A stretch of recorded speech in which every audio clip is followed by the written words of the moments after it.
Hey everyone, welcome back to the channel. Today we're talking about the real shocker. Phylicia Rashad finally revealed the shocking truth about Tempestt Bledsoe, just days before Malcolm-Jamal Warner passed away.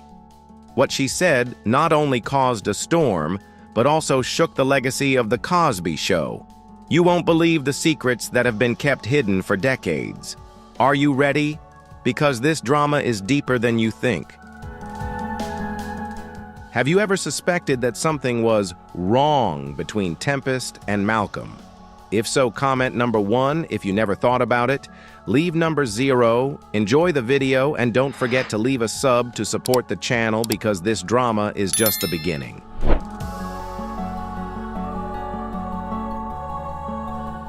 You shared a very detailed, complex, and dramatic story about the scandals and tensions that allegedly took place behind the scenes of The Cosby Show, surrounding key figures like Phylicia Rashad, Tempestt Bledsoe, and Malcolm-Jamal Warner. The story describes a series of dramatic events from arguments in the 90s to a recent Zoom call, and suggests that these tensions may have played a role in Malcolm-Jamal Warner's tragic downfall.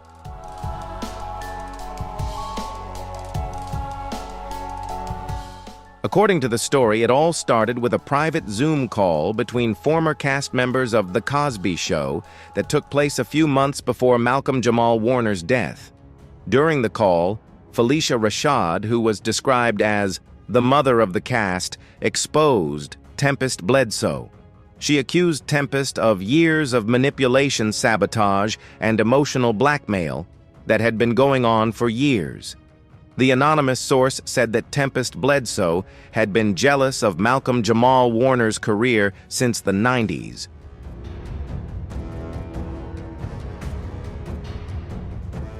The feud reportedly stemmed from Tempestt Bledsoe's own career after she got her own talk show, while Malcolm-Jamal Warner continued to receive more work and attention. A leaked internal email even showed Tempestt blaming Malcolm for stealing the spotlight during script readings. Phylicia Rashad, acting as mediator, attempted to defuse the situation by holding private therapy sessions for the cast during the show's 6th season, but this apparently proved unsuccessful.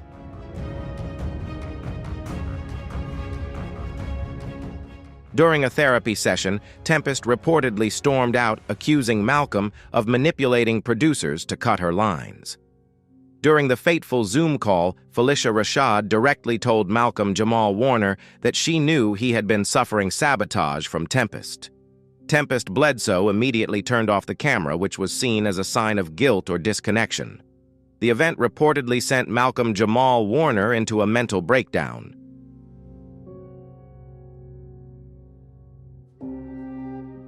According to a close family friend, Malcolm began cutting off contact with the outside world in the final weeks of his life. He stopped answering the phone, canceled speaking engagements, and told his manager that he was tired of pretending I was fine. Those actions worried many close to him who believed he was falling into a state of mental exhaustion. The story raises a big question. Was the conflict that had been simmering for years the last straw that caused old wounds in Malcolm's heart to reopen and become more serious?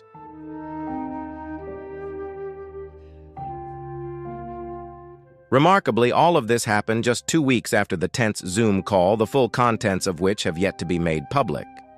Malcolm's health reportedly deteriorated rapidly after that call. Official reports only listed the cause as natural, but those close to him disagree. They believe that it was the mental trauma, the constant pressure, and the feeling of being manipulated over the years that slowly killed him, a death that no doctor could accurately diagnose. These people describe Malcolm in his final days as a quiet, brooding man waiting for something to break through.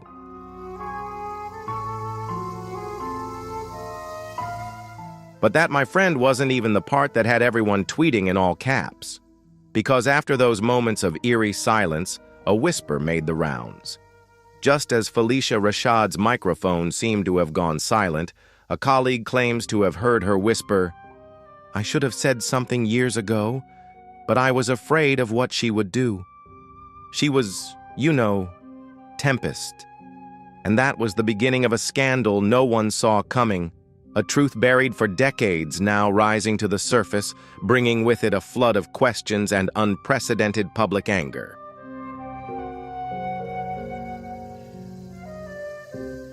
Because right when Phylicia's microphone was supposed to be muted, she whispered yes. Whispered something that another cast member swears was, "I should have said that years ago, but I was afraid of what she would do." She was Tempestt Bledsoe. And that's where the real scandal begins, as the question arises, what did Tempestt Bledsoe do behind the scenes that made America's TV mom so afraid to speak up? Do you think Phylicia Rashad is brave enough to expose the truth, or is she trying to protect her image? If you think she's really brave, leave a comment of 2. If you think this is a distraction tactic, leave a comment of 5. And remember to like and don't forget to leave a sub to support the channel, if you also find this twist too imaginative.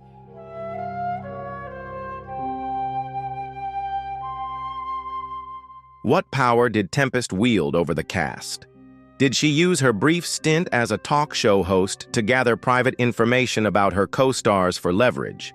A crew member revealed that Tempestt had her own files, like actual file folders filled with sensitive information about contracts, salaries, and other secrets of the actors, including guests. Her control and power on set made many wary.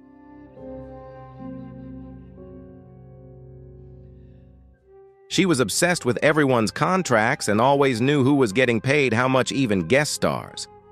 And don't even get me started on that tape. Yes, there is a tape recorded in 1997 hidden away in a box of old VHS tapes labeled Vanessa's Birthday Behind the Scenes. But it's not a funny tape. According to sources, it captures a heated backstage confrontation between Tempestt and Malcolm, where she accuses him of trying to destroy her career. Trying.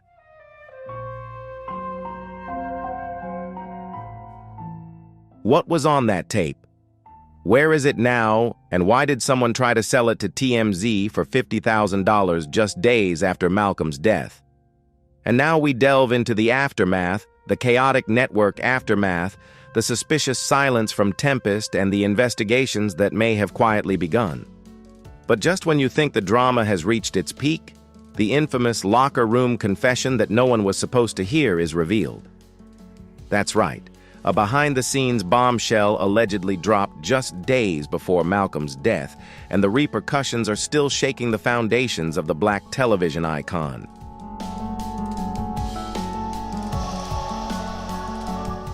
According to a technician who worked on the Cosby reunion special, which never aired, Phylicia Rashad had a private conversation with a producer that was accidentally picked up by an open microphone.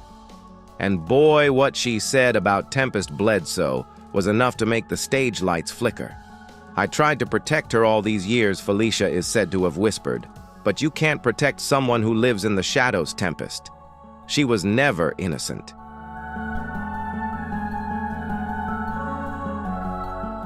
Wait, is this the Tempestt we know? The sarcastic, seemingly harmless Vanessa Huxtable? According to insiders, Phylicia didn't just spill the beans. She opened a classic scandal bottle brewed with silence and betrayal. It seems that the tension between Tempestt and Malcolm-Jamal Warner has been simmering for a long time, but no one dared to talk about it. Not because it wasn't real, but because Phylicia had done everything she could to keep the TV family in the public eye perfect. But the curtain is falling. That hot mic has recorded more than regret, it has recorded anger.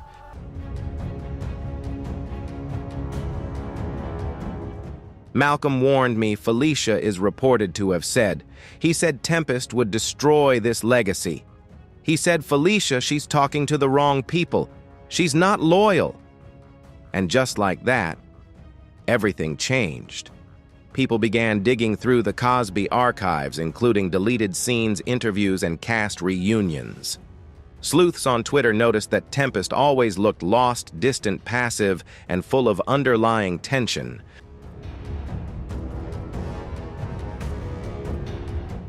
Even a viral 2012 talk show clip shows Tempestt coolly dismissive of Malcolm. "Oh, Malcolm," she laughs dryly. "We haven't talked in years.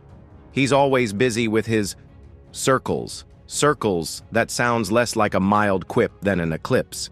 And now we know that those circles may have been code for the behind-the-scenes conflicts that were bubbling beneath the glossy surface of The Cosby Show.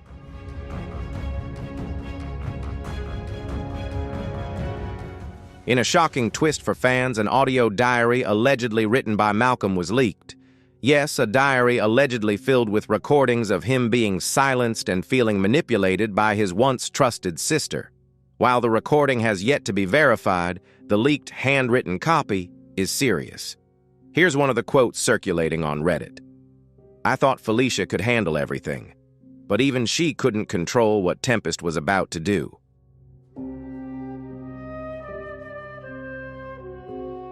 She's talking to outsiders. She's going to blow things up. If anything happens to me, know that it's not by accident.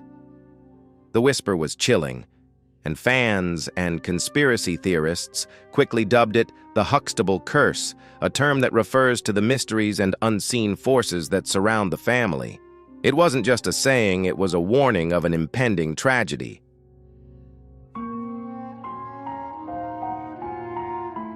Malcolm's possible premonition of something coming has sent shockwaves through the Black Hollywood community and his loyal fans. Even actress Raven Simone posted a cryptic Instagram story shortly after Malcolm's death, just a black screen with the words, "Some truths should never be buried." This has only added to the public's curiosity and skepticism about the dark secrets and hidden corners that have remained unseen for years.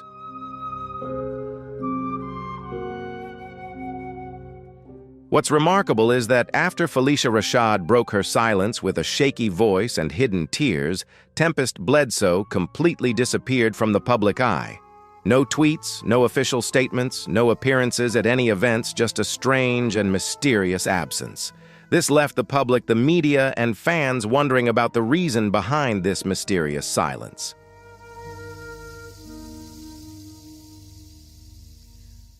Tempest's silence made the scandal more serious and mysterious than ever. People began to speculate and suspect that there were big secrets hidden behind the scenes of this legendary film. And with that mysterious absence, all eyes turned to her as if waiting for answers to unanswered questions.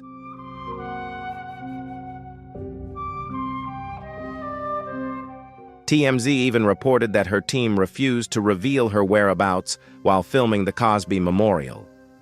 Ms. Bledsoe is currently focusing on her mental and emotional health, the official statement read. Translation: she knew it was coming and went into hiding. Meanwhile, the criticism of Phylicia has come fast and furious. Some fans have accused her of trying to deflect attention to save her own legacy. One trending thread reads, "It feels like another powerful woman protecting her image by pushing a younger actress off a cliff."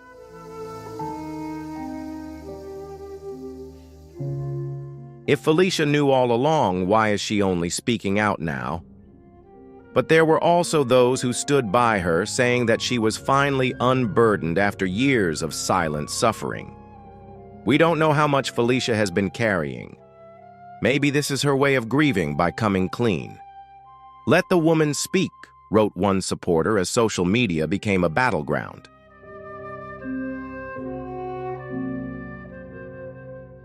On September 14, 1927, beautiful France. Duncan, now 50 years old, stepped into the elegant AMLC CGS convertible sports car. She was radiant, showing no fear as always. Her signature silk scarf was loosely wrapped around her neck, fluttering like a theatrical curtain, unmistakably her. Moments later, the car sped off. Immediately, the long scarf whipped back, getting caught in the open spoke rear wheel and was pulled taut.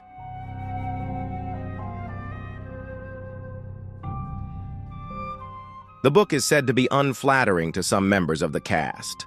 And while no one has confirmed it's hers, the tone and timing are suspiciously similar.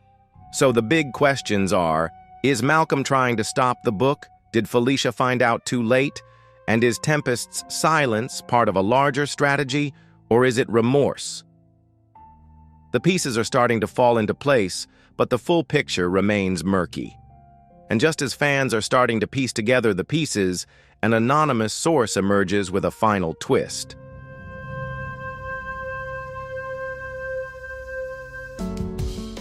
And in the blink of an eye, the whispers turn to shouts. Because by the time the scandal entered its third act, the carefully polished facade of Hollywood had crumbled, spilling like champagne at a backstage party. And at the center of it all, a legacy, once enshrined in warmth and wisdom, now tainted with suspicion, disintegration, and betrayal. And ladies and gentlemen, the fallout was not just real, it was explosive. As news of Phylicia's revelations spread like wildfire, everyone from the tabloid blogs to the major television networks rushed to tear apart the Cosby legacy as if they were collecting debts.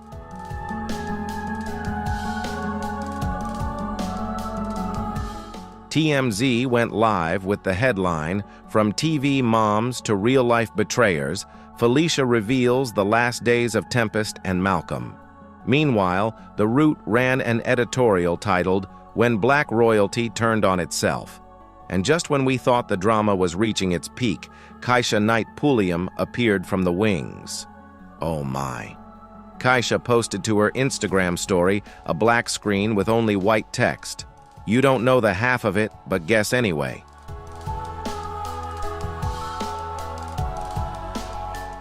An hour later, she deleted the story, but the internet never forgot.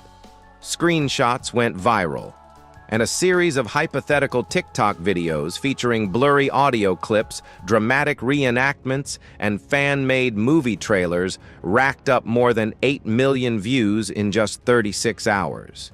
But beneath the memes and dissecting posts, a very real shift in public perception was taking place.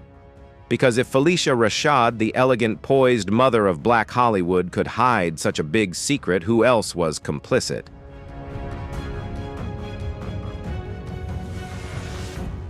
Then the subpoenas started coming. According to our anonymous court source who asked to be identified only as D, the estate of Malcolm-Jamal Warner, which has yet to complete its legal proceedings because of questionable paperwork, received an investigative request from an independent task force.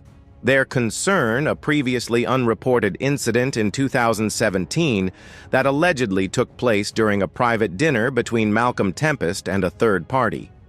The person reportedly left the dinner crying, limping, and holding a torn copy of a script titled The Cosby Chronicles. Let that sink in.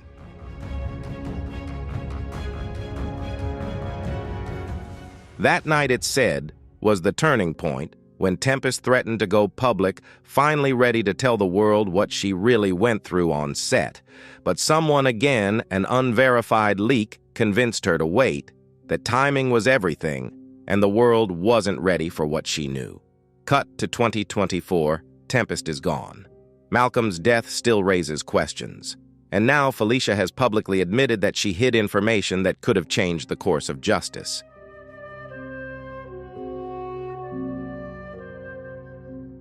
And this is where things take a real scandal-esque turn. A tech whistleblower named Xerax claims to have recovered a voice memo deleted from Tempest's iCloud, recorded just 3 days before Malcolm's downfall. While the memo has not been officially released, it is said to contain Tempest's final message to a close friend with the haunting words, "I know too much. I've been silent for too long. And if anything happens to me, don't let them make me crazy."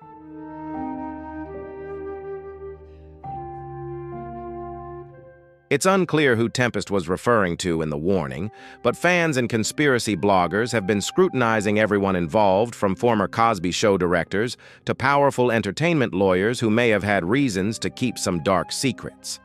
The words have raised a lot of questions and suspicions about the behind-the-scenes conspiracies and pressures, as well as the danger Tempestt may be facing.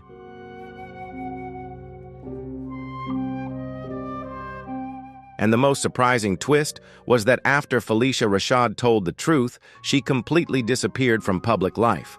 No more red carpets, no interviews with Oprah or any other TV show, not even a trace on social media, other than a vague press release from her team. Ms. Rashad has said what she needed to say. She has no further comment. This mysterious silence only added to the tension and unpredictability of the story.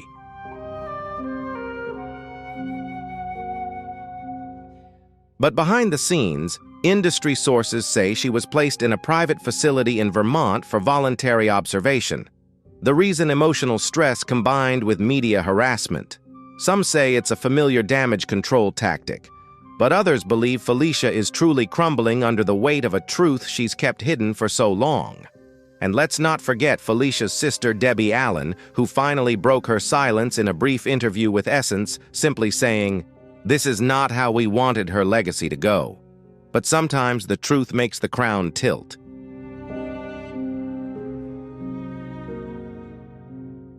Oh my gosh, it's messy, it's tragic, and it's revealing.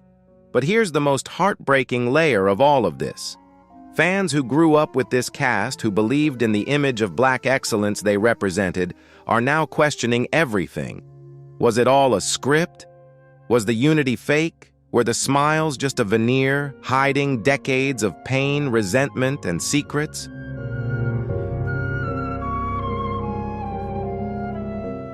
And as fans gather online to relive Tempest's most poignant moments, the hugs with Claire Huxtable, the adorable fights with Theo, the shy smiles in the face of heartbreak, we're all wondering the same thing.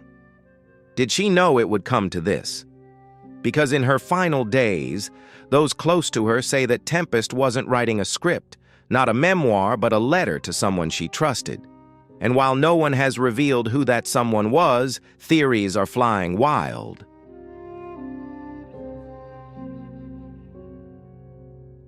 Was it Raven? Was it Phylicia? Was it Malcolm? Was it us, the audience? Because maybe, just maybe, she wanted us to know that. Behind the sitcom glamour, behind the laughter and the legacy, there were cracks. And in those cracks were cries that no one wanted to hear. And now we heard them loud and clear. And so, with Phylicia's confession, a legacy was changed forever.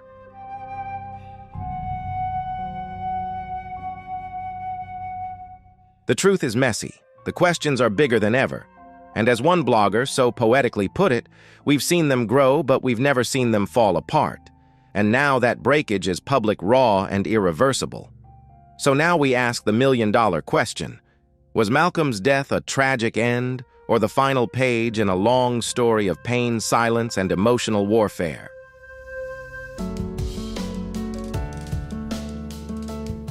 Because if what Phylicia just revealed about Tempestt is even half true, then this isn't just a scandal. It's a Hollywood cover-up so epic it makes the Cosby allegations look childish. And let's be honest, how many more secrets are locked away in the dressing rooms of America's most beloved sitcom? What else has Phylicia been keeping quiet about all these years? What really happened between Tempestt and Malcolm when the cameras stopped rolling?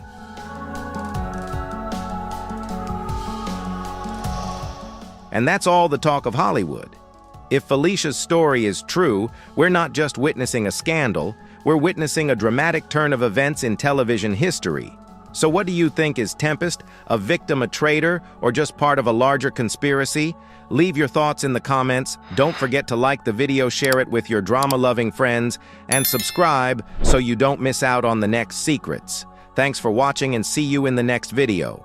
How long has it been since you last heard the real story about the death of Malcolm-Jamal Warner? Stop for a moment, because what has just been revealed about the final moments of Malcolm-Jamal Warner's life isn't just a shocking twist. No, this is a real explosion, a secret that has been buried for years, finally being exposed. A story full of surprises, pieces no one has ever revealed, and now everything is coming to light. What you're about to hear will make you rethink everything you thought you knew about this man. This is not the story you think you know. And behind all these secrets, can you guess who's involved? Phylicia Rashad. That's right, the beloved and respected TV mom, who has been adored by the world, has now decided to break her silence after all these years. She's not just revealing a truth that may shock you, but also pulling back the curtain on betrayals. Dark truths no one expected. Phylicia Rashad has ignited a real storm, and you won't believe what she's sharing. So what really happened? Are you ready to face the truth? Leave a comment with 1 if you empathize with Malcolm-Jamal Warner, or 0 if you have a different opinion. If his legacy ever touched you, show your gratitude by hitting like and subscribing so you won't miss the shocking revelations coming up next.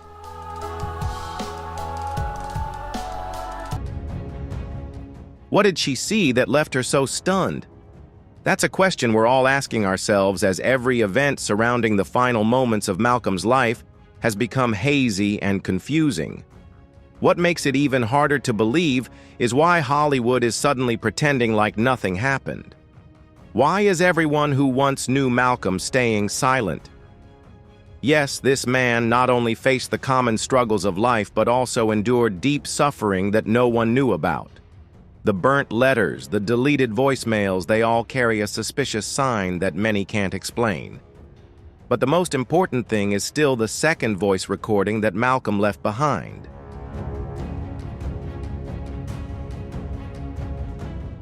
Now that the voice has been revealed, the story of dark secrets is gradually being exposed, and we can't help but wonder if everything that happened was part of a larger plan that we haven't been able to fully grasp. Phylicia, the woman who witnessed it all, has now come forward to share a part of the truth that only she has known for many years. What happened to Malcolm, the disappearance of crucial evidence, and the fact that a part of the audio recording of his final words was hidden. None of this can be just a coincidence.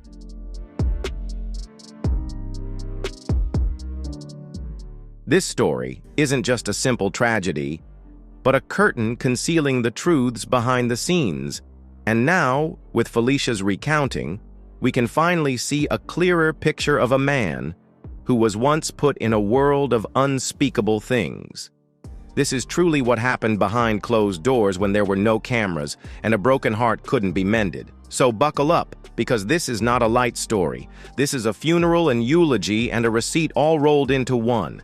And if you thought the drama was over, no, it has just returned from the dead. Let's go back 72 hours before the shocking death of Malcolm-Jamal Warner.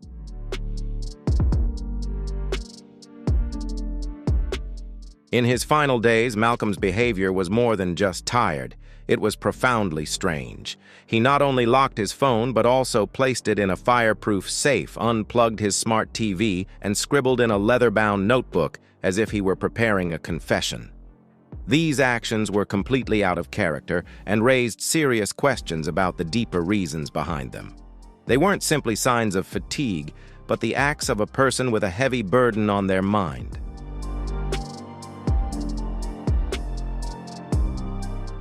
While all these strange signs were unfolding, Phylicia Rashad appeared. Make no mistake, she is the charming TV queen we all know and love, but behind closed doors, she was more than just a close friend. She was on a special mission that Malcolm had begged her to keep secret, a crucial task, possibly a secret that only she and Malcolm understood. In this moment, Phylicia became the only person Malcolm trusted to share what he couldn't tell anyone else.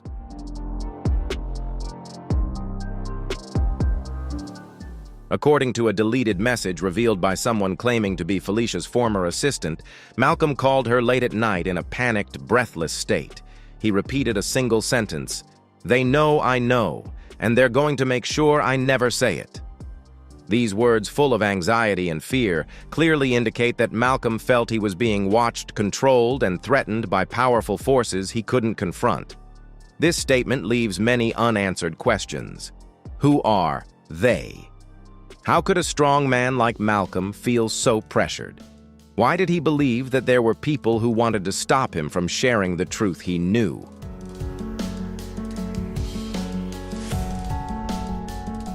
We have continued to delve into the story and discovered that the they Malcolm mentioned could include highly influential figures in the entertainment industry. They could be studio executives, powerful network lawyers, or even former actors who were involved in these secretive deals. The connections between these individuals create a complex and murky picture, as they seem to be behind the cover-up and are preventing Malcolm from revealing the secrets behind the industry. This story is gradually becoming not just a personal tragedy, but part of a larger conspiracy where unseen forces are quietly manipulating and controlling everything from the shadows.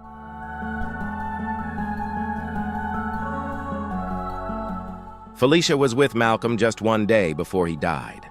It wasn't just a text or a call. She went directly to his house, an unusual action given the stressful events Malcolm was going through. Video from a neighbor's Ring camera, which mysteriously disappeared just 2 days later, is the only evidence that she arrived at 3:47 a.m. This scene, though captured for only a brief moment, has led everyone involved to ask, why was she there at that time, and what was in the envelope she was carrying?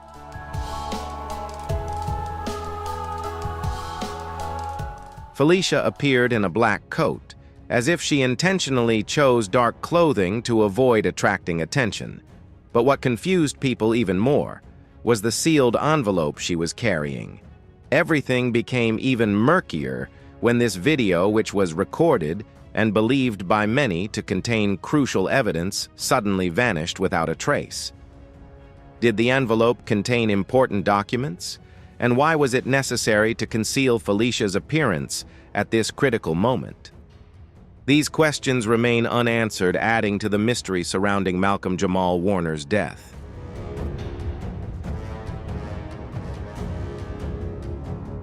Why did Phylicia only stay for 19 minutes? And why, immediately afterward, did Malcolm send a single message to his sister with a strange instruction? If anything happens, start with her. These questions not only confused his family, but also created an unexplainable curiosity about the true reason for this brief meeting. We followed Malcolm's instructions and began to investigate, and our investigation revealed a crucial detail. Phylicia made 3 anonymous calls that night to a phone number linked to a shell company which is connected to a well-known former entertainment lawyer. These calls make everything more ambiguous than ever as we begin to realize that things are not as simple as they appear.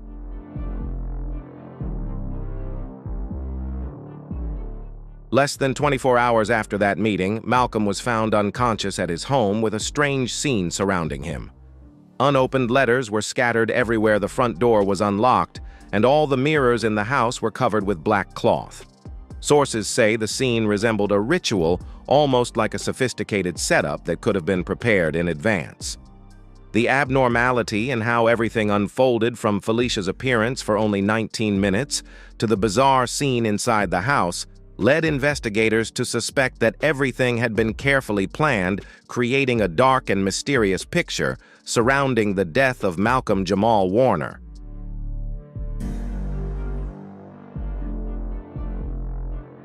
Malcolm's last call on his phone wasn't to 911, but to a strange house in Burbank, which raised questions about his death. The question we all have to ask is, why would someone in a life-threatening situation choose to call a non-emergency address instead of emergency services? This not only makes us ponder the true cause behind Malcolm's death, but also makes us realize that there may be some factor beyond our control influencing everything. If you think this was just a simple accident or a peaceful passing, you might have to reconsider your perspective on the entire event.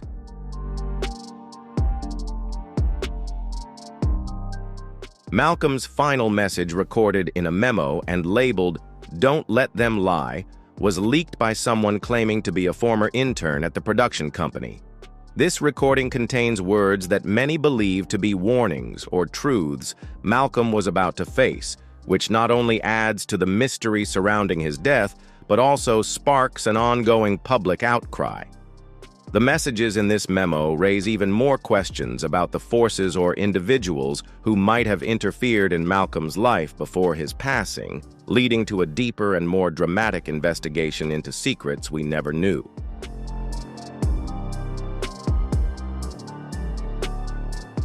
In the recording, Malcolm's voice trembled as he said, "If this gets out, it means they got me. I didn't fall, I didn't overdose, I didn't give up."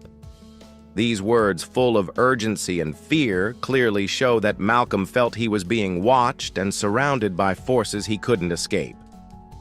"They'll say I did it. They always do," he said, as if he had accepted that what he knew would never be heard by the world. and then after saying these words, he was gone. However, the strange thing is that Malcolm's death didn't end there. Phylicia Rashad came back this time for a second time, and her appearance right after the paramedics arrived on the scene made everything even more mysterious.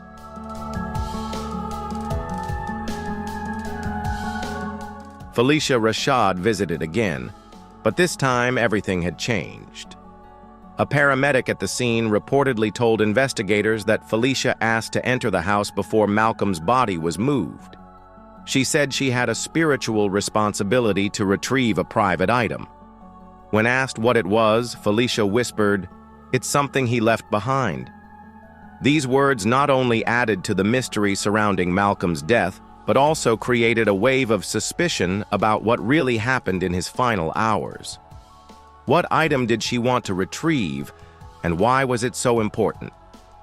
These questions only make the story more complex and full of unanswered questions.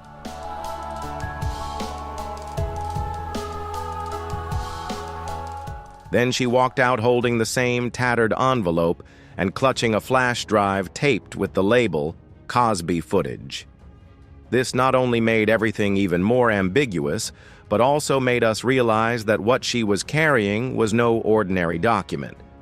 Baby, this isn't a Lifetime movie with dramatic fictional stories. This is reality. It's a real movie where all of Hollywood's dark secrets are being exposed.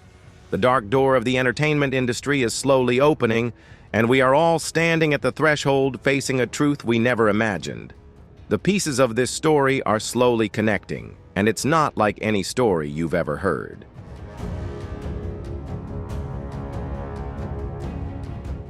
And just when you think this story couldn't get any deeper, any more chilling, prepare yourself, because the real story is only just beginning. The chilling footage of Malcolm's final moments is about to be revealed, and the details that were once only speculated are now about to become the truth. This is not just a revelation about his death, but a shock to all those who thought they knew the full story about this industry. Every secret that's been hidden for so long will now be exposed, and all of us will witness a significant shift in the way we view Hollywood. The final pieces are starting to fall into place, and a story full of untold surprises is slowly unfolding.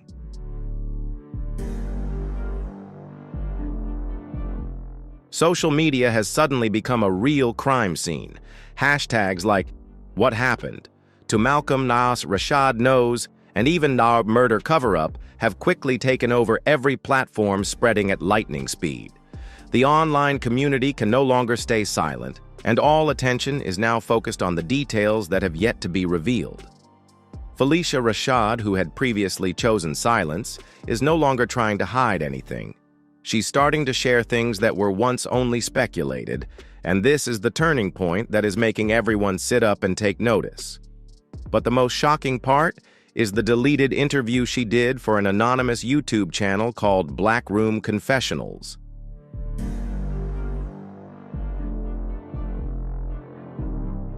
The interview aired for only 43 minutes before it was mysteriously taken down, but before it was deleted, over 2 million people had screen-recorded cut and reposted the video across multiple platforms with bizarre captions.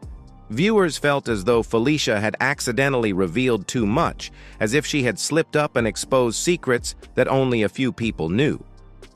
This video became the focal point of discussions, with people endlessly analyzing her every word, trying to uncover the hidden truths behind the words of someone once believed to have kept all secrets tightly guarded.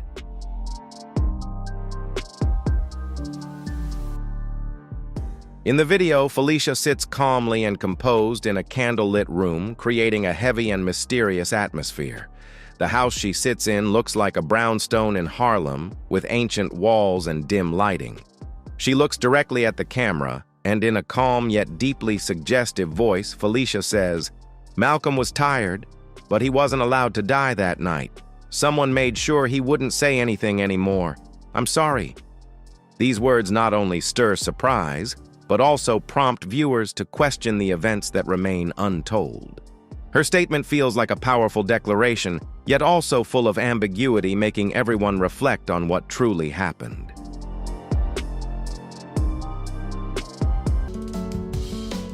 Now, with those words spoken, the story becomes even more intense. The comment section beneath the video immediately erupts. Some fans praise Phylicia for her bravery in speaking the truth, while others criticize her, calling her guilty, accusing her of complicating matters even more. But then, something truly shocking happens. At the 38th minute of the video, Phylicia whispers something that everyone has to turn down the volume to hear clearly. She mutters, "He has evidence in the envelope, that's why they came early." These words make everything even more ambiguous than ever, sparking a powerful wave of suspicion and further fueling the curiosity of the online community. The story has never been so complicated and full of hidden meanings.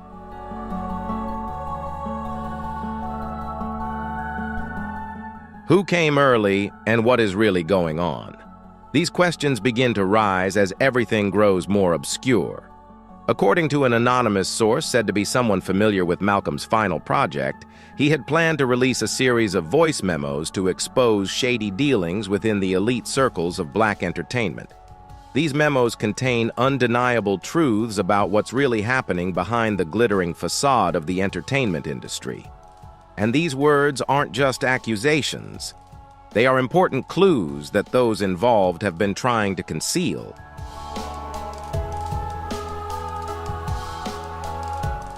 The memos also include an enigmatic account related to the production budget of The Cosby Show, one of the most influential television programs in history.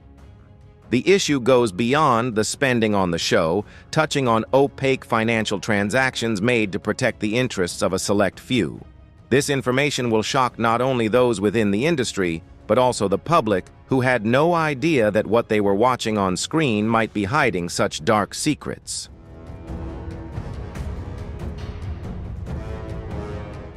A screenshot is currently circulating online, showing a direct message between Malcolm and a well-known journalist in Hollywood sent just a few days before his death.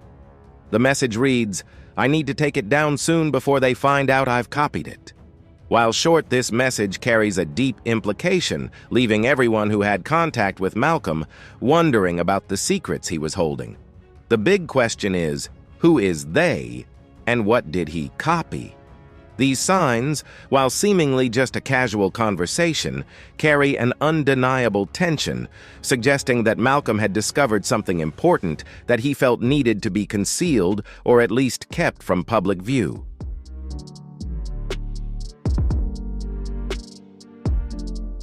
Once this message was leaked, it quickly spread like wildfire as a hot topic in gatherings and conversations among industry insiders. It became a lively discussion point, causing those who had worked with Malcolm to wonder if he was preparing to reveal something that shouldn't be known. The words in the message not only caused confusion, but also sparked a wave of suspicion about its possible connection to Malcolm's sudden death. The more people got involved, the more the web of questions expanded, and the story of what truly happened before his death grew more complex and harder to explain than ever.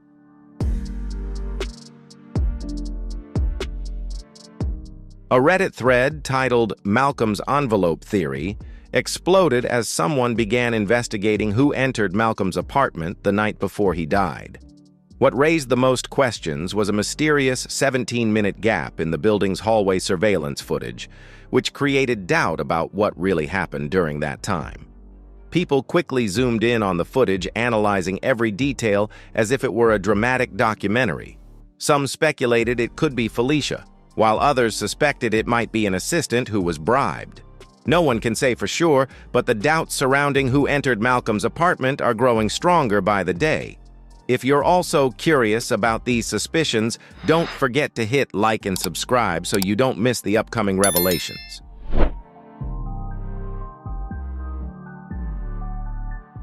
Although there are no clear answers yet, what we do know for sure is that when the police arrived, there was no sign of forced entry into Malcolm's home. However, there is one very suspicious detail. All the drawers in the apartment were wide open, and Malcolm's safe was completely empty.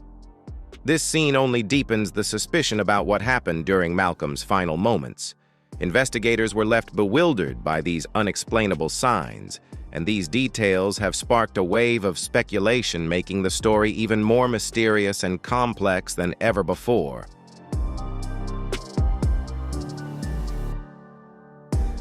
And did I mention that the Los Angeles Police Department has yet to release the autopsy results?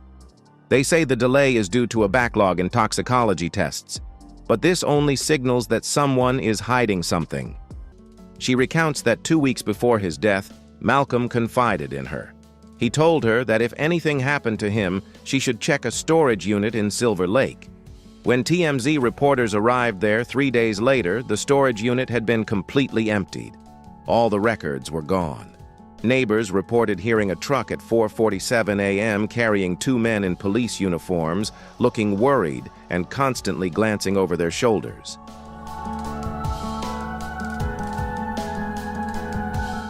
While everything grows increasingly mysterious, Phylicia was spotted in New York the morning after Malcolm's death. She entered a brownstone house in Harlem, and shortly afterward, her sister Debbie Allen appeared as well. This image, which might have seemed like a regular sight, only added to the strangeness when paparazzi discovered they were speaking with a man in a long coat. The big question everyone has to ask is, who is this man? According to reports, paparazzi believe he works in crisis management. But what makes things even more perplexing is, what crisis are we talking about? Why was there a need for an outsider to appear at this moment, and why was the intervention of a crisis management expert required?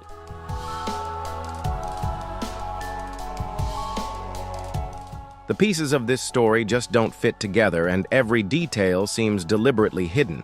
The suspicions grow even larger when we notice the illogical calculations. Why were Phylicia and Debbie in New York so soon after Malcolm's death? And why were they meeting with a mysterious man who could be linked to a crisis whose cause no one understands? Things become even more complicated as each detail seems like an incomplete puzzle piece, causing constant questions to be raised, and the truth remains shrouded in darkness.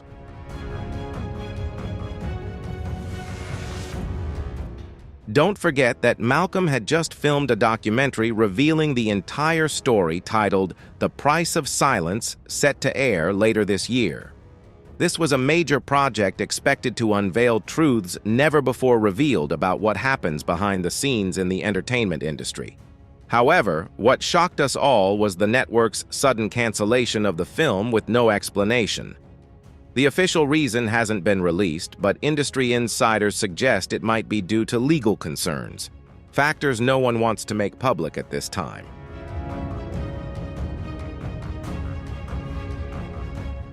Nonetheless, there's a rumor causing a stir that the footage is now caught in a dispute between Malcolm's estate and a mysterious third party who is demanding full rights to the film. These rumors only add to the complexity and secrecy of the situation, with everything related to the film from its content to ownership now a hotly debated topic. This only makes the story more mysterious and unpredictable, as no one knows exactly who is truly controlling this documentary and what it will reveal about the truth behind Malcolm's death.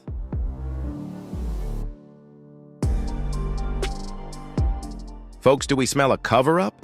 This whole thing reeks of expired Hollywood contracts and unwashed wigs. Everything seems to be hidden behind the polished facade of the entertainment industry. Every detail, every event from Malcolm's sudden death to the suspicions surrounding those involved, all paint a picture that can only be perceived as one of deception and manipulation. But hold on, the game isn't over yet. We haven't reached the end, and perhaps the truth still hasn't been fully revealed.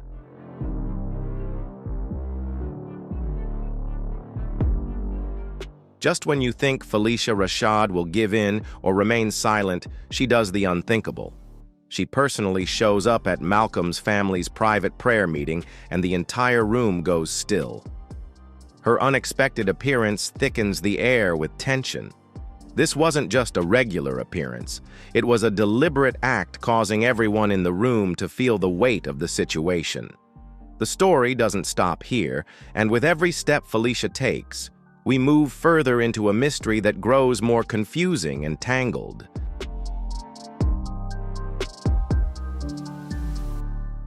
And just when you think this circus couldn't get any darker, boom, the final moments of Malcolm-Jamal Warner bring a bombshell so heavy that even the ghost of Bill Cosby must shudder. Because now this story is no longer just about shady hospital visits and chilling confessions on set. No, it escalates even further. Buckle up, because the final pieces are falling into place, and they are tinged with betrayal silence and a final voicemail that was never meant to be heard. The end of days. The end of days.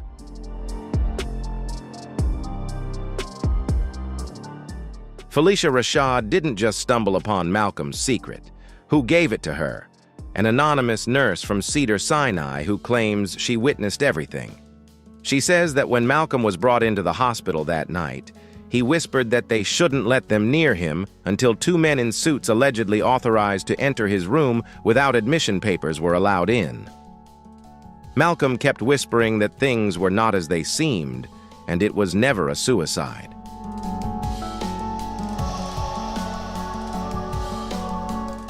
When Phylicia finally searched through Malcolm's personal belongings, she found a locked iPad, an old notebook, and a flash drive. These items were not just ordinary personal effects, but seemed to hold deep secrets that Malcolm had tried to hide. However, what truly shocked her was what she found on the flash drive. When she opened the drive, what appeared made her stagger. An indescribable feeling washed over her. These discoveries were not just hidden truths, but they could change everything she and others knew about Malcolm.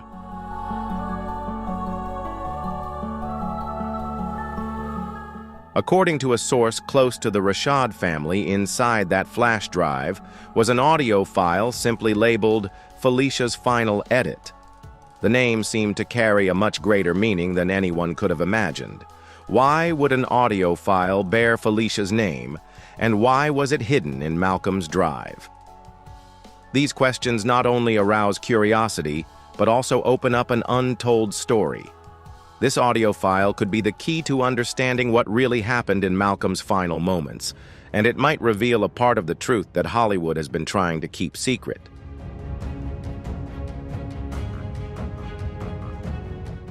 The 22-minute recording is described as an emotional and paranoid breakdown of a man who knows everything around him is slowly collapsing. Malcolm talks about being watched, being blacklisted, and threats from a larger force that he could not fight against. He also reveals a secret production budget related to the royalties of The Cosby Show, a sum of money that mysteriously vanished without a trace. Every word he says shows his despair, as if he realized that his career and life were being manipulated by forces beyond his control. All these details serve as both a warning and a cry for help.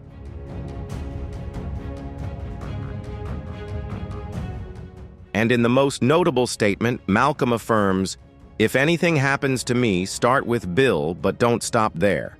These words are not just a warning, but also open a door to doubts about the truths Malcolm was trying to reveal. Why Bill?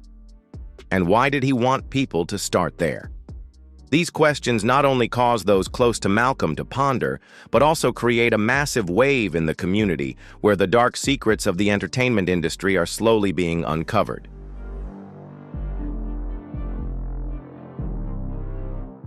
The story becomes even more complicated when 3 days after the recording was leaked, a break-in occurred at Phylicia Rashad's Harlem brownstone.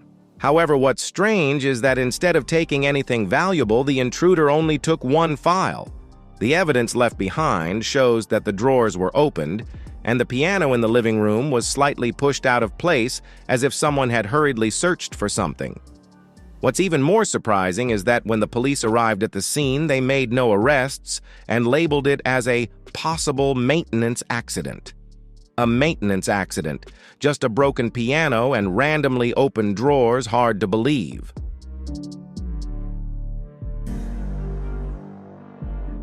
As soon as Phylicia began to act and reveal the truths, she knew an anonymous real estate manager with ties to the Cosby family sent a letter demanding that she stop using the Warner family's internal documents without permission. These documents may contain important secrets about Malcolm, and now Cosby's camp is no longer just on the sidelines, but has started to hold part of the truth about what happened to him. This only complicates things further as we now face powerful forces that could control everything in the shadows.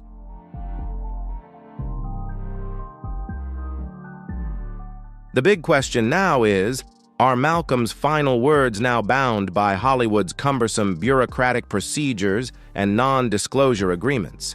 Did all that Malcolm tried to reveal and share before his death get suffocated by vague contracts and opaque agreements?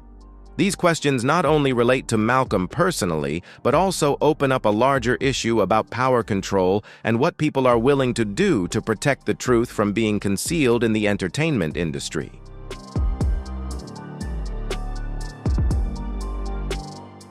Meanwhile, social media, especially Twitter, quickly became a real crime scene where people debated and came up with theories about Malcolm's death. Hashtags like Justice for Malcolm and Rashad Knows became hot discussion topics not just in online communities, but also in daily conversations among fans and those curious about the truth behind what happened. People continued to speculate about the unresolved mysteries and those involved, making social media an unavoidable space when discussing this story.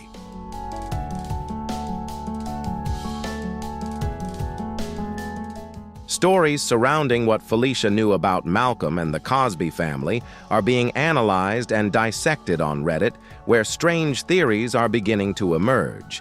Some believe the ticking clock in the recording Malcolm left behind is not just an ordinary sound, but a deep metaphor, or even a real countdown pointing to a significant event about to happen. These theories not only add complexity to the story, but also stir a mental investigation within the online community, as everyone tries to decode the signs and messages Malcolm left behind.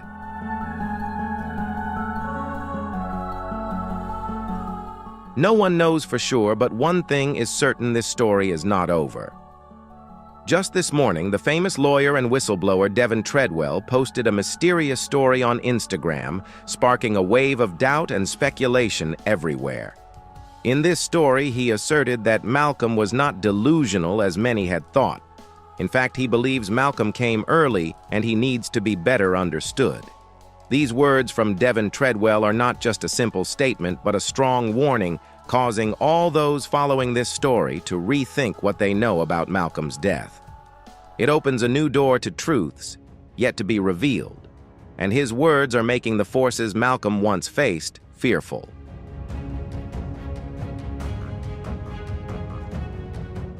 This is not just a mic drop, but an earthquake that shakes everything we thought we knew about the American television family we grew up with. The hidden messages behind Devin Treadwell's words are not only disrupting the picture we once saw, but also creating a public uproar, making everyone question if everything is really as we've been told. The story of Malcolm and the secrets he left behind is now not only a personal tragedy, but a broader revelation about what is happening in the entertainment industry. Devin Treadwell's words have ignited a major debate, and perhaps this is just the beginning of what's to come.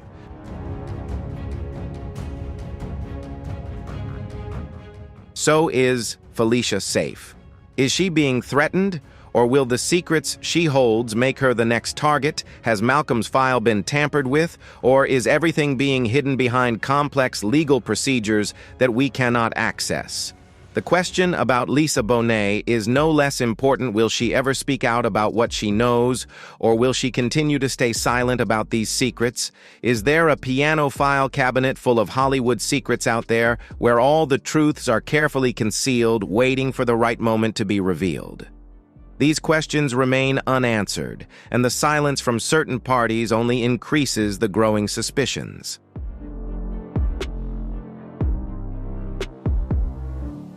And amid all this, a trembling, fragmented voice, impossible to ignore, whispers into the air. Don't let them get close to me, because sometimes the most evil ones don't hide in the dark. These words echo like a warning, opening up an entirely new dimension to the story. It seems that we've only scratched the surface of a massive iceberg where every event, every question could lead to more chilling discoveries. Who will be the next to confront the truth, and who will continue to remain silent to protect themselves?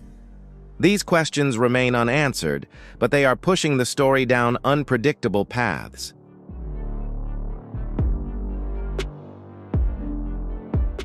They hide in non-governmental organizations, period. And that's it. Those are the last words, simple yet carrying a profound truth that no one expected. The story of Malcolm-Jamal Warner's final moments is not just a personal tragedy. It's also a calculated cover-up carried out strategically. The secrets he carried, things that were never revealed, are now beginning to surface. Everything we thought we knew about Malcolm's death is now cloaked in a complex and confusing veil. And when Phylicia Rashad finally speaks out, no longer in silence but with a voice full of truth, the entire internet is shaken.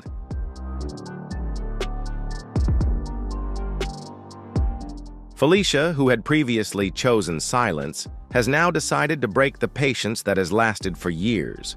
She's not just an insider anymore. Now she's the one voicing what everyone has been waiting for. And when she speaks, no one can ignore it. What's been revealed has shaken social media, making everyone stop and rethink what they thought they knew. The internet was immediately rocked with millions rushing to understand, speculate, and debate what she shared. This is a major turning point in the story as secrets are unveiled, and we are just beginning to face the long-hidden truths.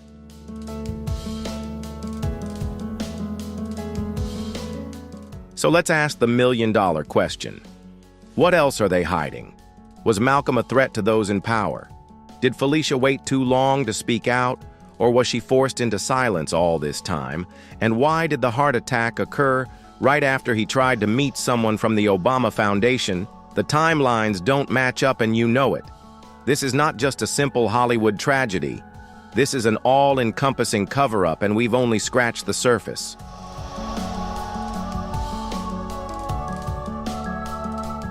So if you're tired of shady insiders, fake tributes, and the lies they want us to swallow, don't scroll past this video.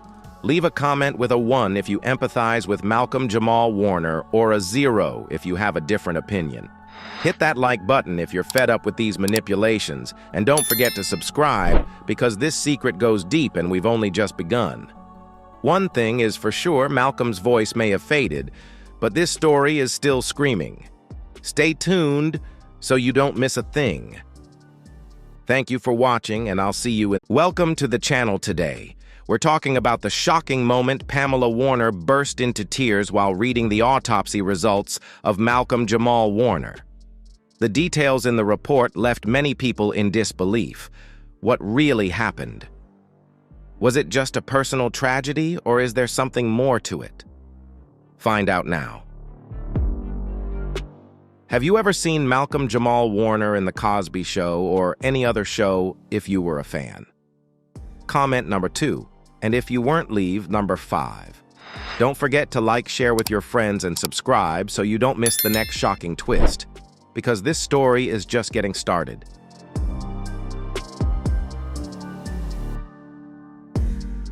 The big questions are, where are the production logs? Who has the footage? And why did it take Pamela nearly 6 weeks to see the report? Sources whisper about everything from industrial fraud to a total cover-up. This is no ordinary medical mystery. It evokes a sense of sabotage and an elaborate Hollywood conspiracy. Pamela believes what she saw in the report broke her spirit, sent shockwaves through the internet, and could expose an entire Hollywood conspiracy.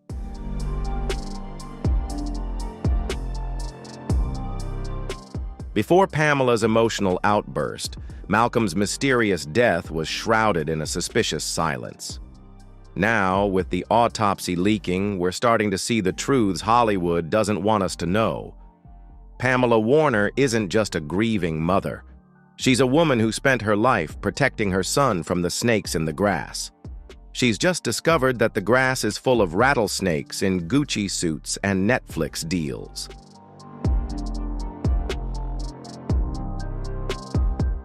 Malcolm-Jamal Warner, a beloved actor and thoughtful poet, is considered a silent giant in the Black Hollywood community. He is working on a daring documentary called Buried Contract: The Price of Silence, which will expose the dark underbelly of the television industry. The project will focus on racial exploitation, abuse, and manipulation, especially in family-friendly television in the late 1980s and 1990s.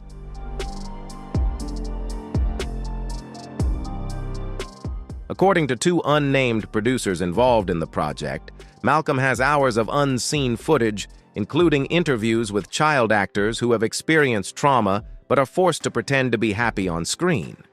These images and accounts promise to reveal the dark truth about an entertainment industry that seems friendly but is rife with little-known pressures and injustices.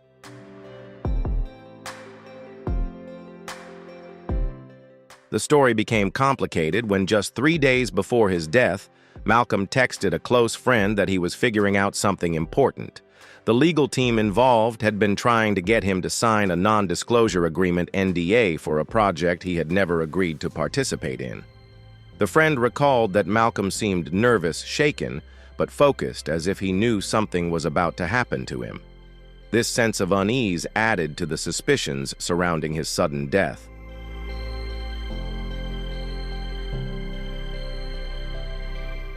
Malcolm's mother, Pamela Warner, had a hunch from the start that something was wrong when she received the call telling her of her son's death. She expressed her doubts about the cause of death and was determined to find out the truth behind it. Pamela refused to accept simple explanations and began her quest for justice for her son. Suspicions of a conspiracy or cover-up grew in the public eye.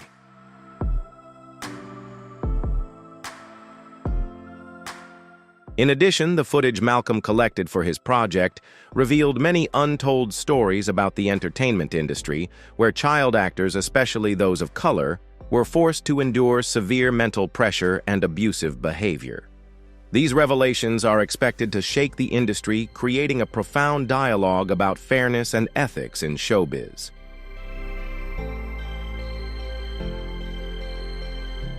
With more and more details being revealed, public opinion is increasingly interested and asking many questions about the truth behind Malcolm-Jamal Warner's death.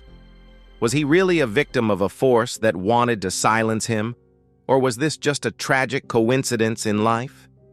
The answer is still waiting to be discovered as the pieces of the story are carefully assembled. In your opinion, is Malcolm-Jamal Warner's death a simple tragedy, or does it contain something deeper? If you believe there is something hidden that has not been revealed, please comment number 3. If you think everything is just a coincidence, please leave number 6. Your opinion can open up a whole new perspective for that community. Remember to leave a sub to follow this shocking series of events with me.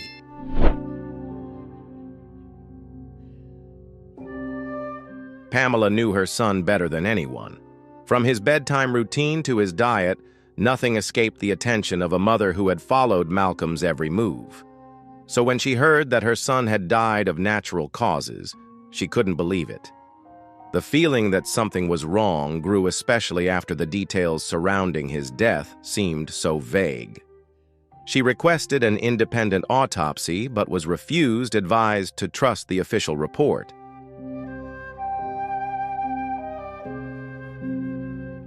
But a mother's faith is not so easily extinguished. Weeks later, an insider sent Pamela the full autopsy report, not the redacted version released to the media. And it was then that everything began to fall apart. The report she received was unlike any other document ever made public. It was filled with contradictory details that left her stunned and devastated.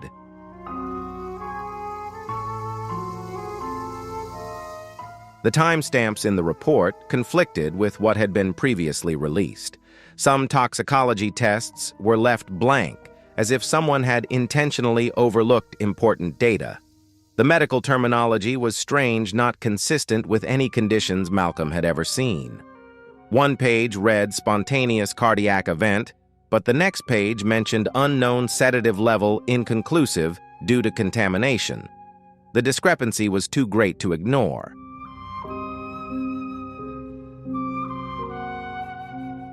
What puzzled Pamela the most was that Malcolm, who had no history of drug use, no alcoholism, and a healthy lifestyle, had traces of unknown compounds in his blood. The sources of these compounds were not clearly analyzed, and the reason was simply unknown, insufficient sample. Part of her wanted to believe that it was just a technical error, but her motherly heart could not stop at that simple hypothesis.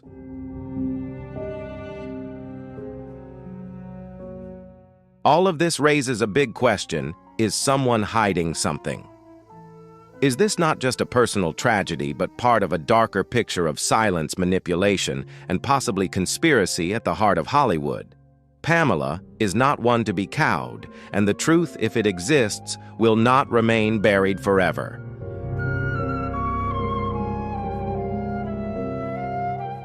According to an insider close to the family, Pamela's first reaction was not tears, but anger. "They took my son away to protect their secret," she screamed. She demanded everything from Malcolm's phone files and voicemails, but they had all been remotely deleted. The only thing left was a recording titled "In Case I Disappear," which is now in Pamela's possession. Rumor has it that the recording is Malcolm's final confession, naming the exact producers and executives who tried to bribe or silence him.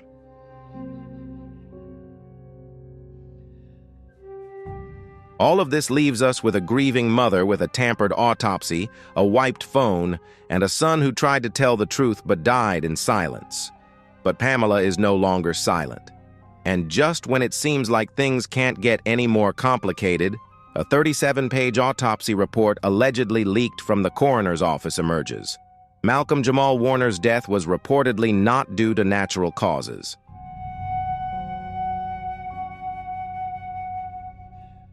The word unknown toxins appears 6 times in the document. These are not ordinary drugs, but foreign compounds that should not be present in a healthy man's body. This raises suspicions that they may have been introduced from outside.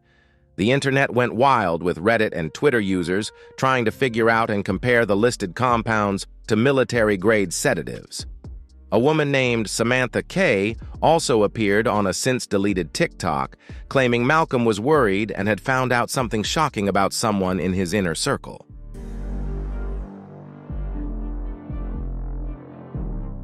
Samantha K said Malcolm was afraid of someone in his inner circle. When asked if it was Pamela, she simply whispered, "That woman knows too much." The TikTok comments immediately exploded. People began scrutinizing Pamela's funeral attire, claiming that the brooch she wore featured a raven, a symbol of death. A leaked email thread also showed that Pamela's legal team had requested a delay in cremation and a second opinion on organ damage, raising questions about whether she was trying to uncover the truth or hide something.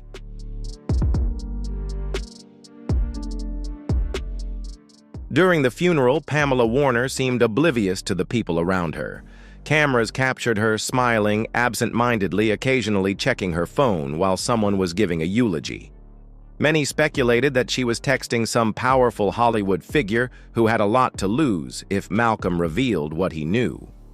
An unnamed Hollywood executive revealed that Malcolm was working on a secret documentary involving a list of names, pharmaceutical sponsors, and a cover-up of sexual abuse at a major studio.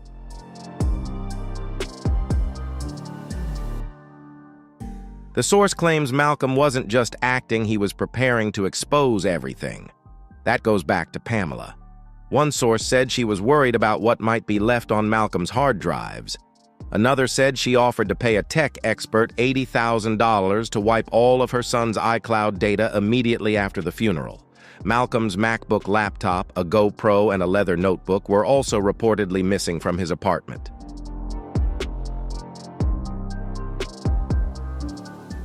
Suddenly, the Los Angeles Police Department LAPD decided to reopen the case of Malcolm-Jamal Warner's death, a case that had previously been classified as a medical accident. However, this time the case was classified as suspicious circumstances, raising many questions in the online community and the media. Reporters immediately gathered in front of Pamela's house to seek answers, but her representative only said briefly, "No comment at this time," and hurriedly left. This silence made the public more curious and inevitably raised many hypotheses.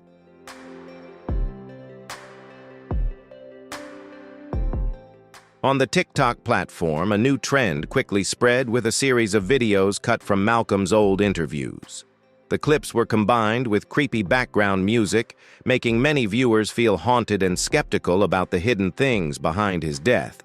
Most prominent was a video where Malcolm looked directly into the camera and said meaningfully, "If anything happens to me, it won't be natural." This sentence was seen by many as a warning or a sign of tragedy.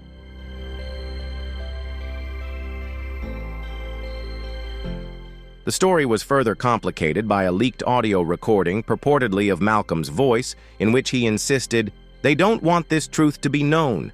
If I disappear, go to the woman I trust the most. She's not always who people think she is." The shaky, anxious voice ended with, "I hope the world can forgive her, but I can't." Although Pamela's team denied that the recording was edited, the message still left the public skeptical.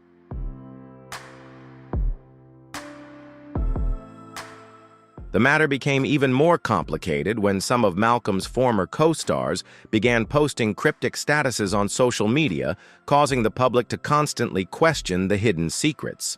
Notably, Bill Cosby's representative also unexpectedly issued a statement denying any involvement, even though no one had mentioned it. This made many people suspect a cover-up and the involvement of powerful forces in the incident.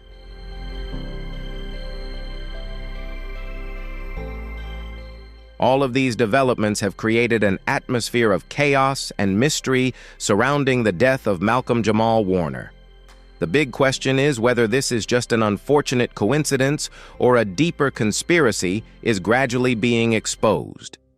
The online community is still closely following each development, waiting for satisfactory explanations from the parties involved.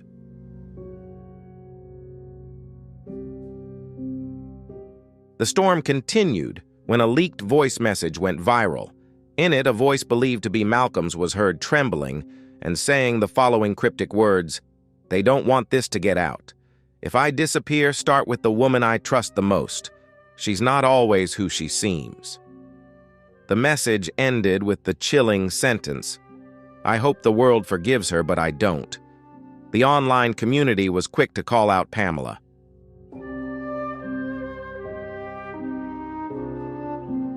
The family's representative immediately said that the recording had been edited to smear her reputation. However, that explanation was not enough to quell the wave of suspicion. Many people recalled Pamela's blank eyes and strange behavior during the funeral. Some videos recorded her standing still like a statue in front of her son's portrait or mumbling incomprehensible sentences. Social networks began to share hypotheses about whether she really knew more than she said.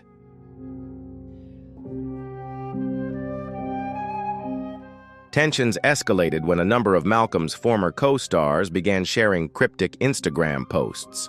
One simply posted a picture of a broken watch with the caption, "Time is up." What was particularly interesting was that in the midst of the public's focus on Pamela, Bill Cosby's rep suddenly released a statement stating that he had nothing to do with Malcolm's death. It became all the more suspicious when no one mentioned him, but Cosby's team felt the need to speak up first. And that's when people started to wonder who's trying to hide what.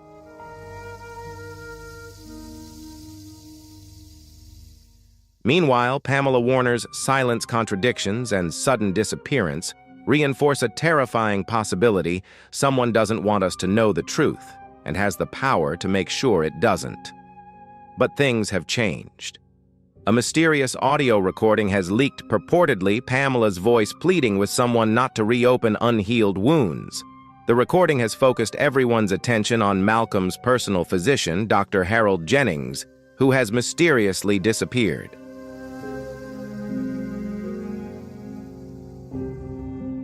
Dr. Jennings' attorney shocked the jury by claiming that the doctor had tried to warn Malcolm's family months before his death.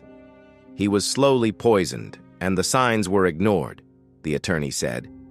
Soon after, Pamela collapsed and had to leave the courtroom during questioning.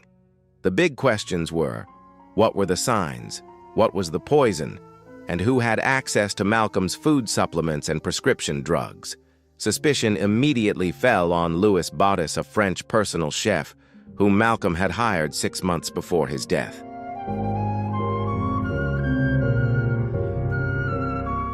Louis Bautis, a health guru known on social media for cryptic posts, like "the body remembers what the mind forgets," had been acting suspiciously.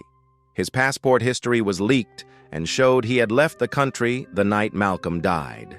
Furthermore, security cameras in Malcolm's building showed Bautis carrying a small metal briefcase labeled "heat compounds only." A former friend of Bautis's said the briefcase was always locked and that he called it a cleaning kit, but that he had once seen a needle inside.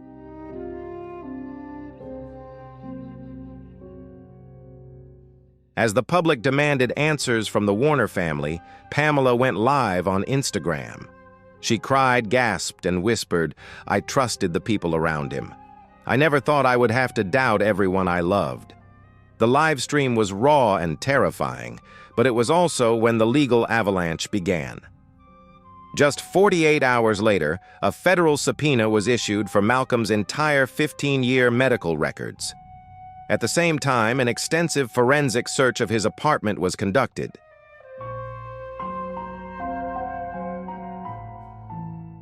During the extended investigation, authorities conducted a thorough search of Malcolm-Jamal Warner's apartment, where they discovered several expired pill bottles in the vents, notably with scratched and tampered barcodes. This raised suspicions that the drugs had been altered or sourced. But the real shocking discovery was under the mattress. Malcolm had slept on a series of lithium battery strips taped together and hidden from view.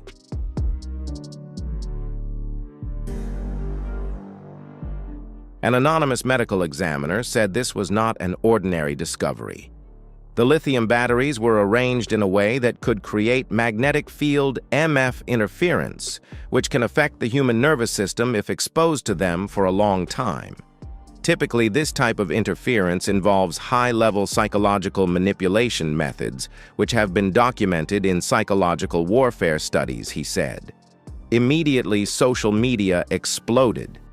Many asked, is this a fictional Netflix scenario, or is the truth being hidden in real life?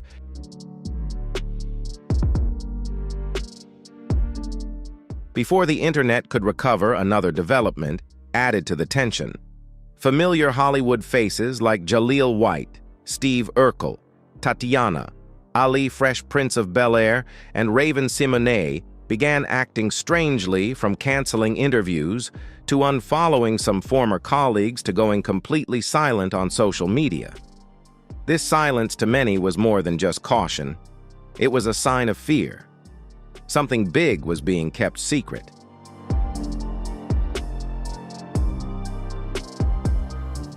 The real climax comes when a secret audio file, supposedly Malcolm's final confession, is leaked to a private forum and goes viral. In the recording, Malcolm's voice is shaky and exhausted, but clear. He describes a state of constant paranoia, a feeling of being watched, and repeatedly mentions sounds in the walls and lights flickering in the middle of the night. These are not just expressions of stress, they're expressions of someone living in a technologically controlled environment.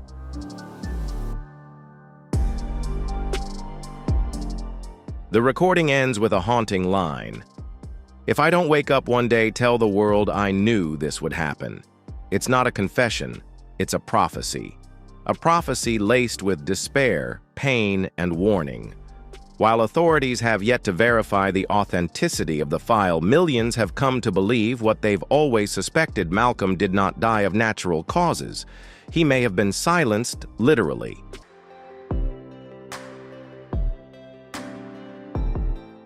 Pamela, the normally reserved mother, is now under pressure to release the tapes. But insiders say she is terrified of what Malcolm's voice might reveal. A close family friend said she was terrified that if the confession were to come out, it would not just be one person who would collapse, but the whole system. This suggests that this is not just about a mysterious death, but about decades of silence about people who knew the truth but did nothing about money, fame, and possibly a cover-up.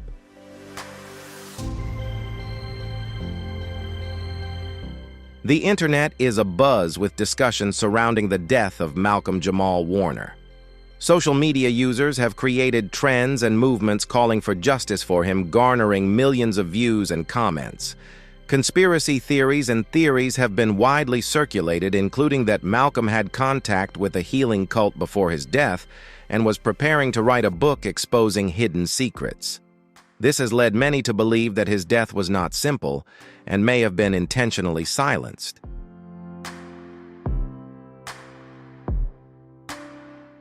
Meanwhile, Malcolm's mother, Pamela Warner, has come forward with more determination than ever.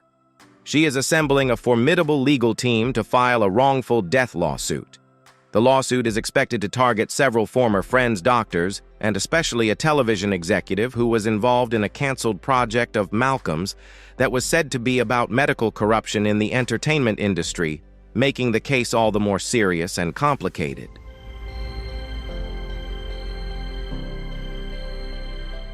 Many are wondering if this project was the real reason Malcolm was put in danger before his death.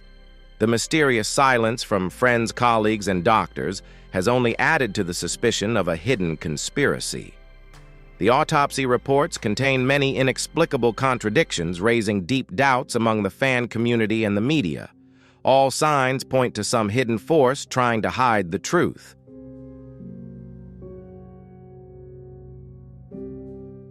Pamela is not only a grieving mother, but also a warrior who is determined to bring the truth to light. She sends a hidden message like a cry for help from deep within the complex and harsh entertainment system that Malcolm once belonged to. Malcolm's story is not only a personal tragedy, but also a warning about the dark forces that can destroy the lives of those in the industry. Pamela is doing everything to make sure that no one can bury the truth.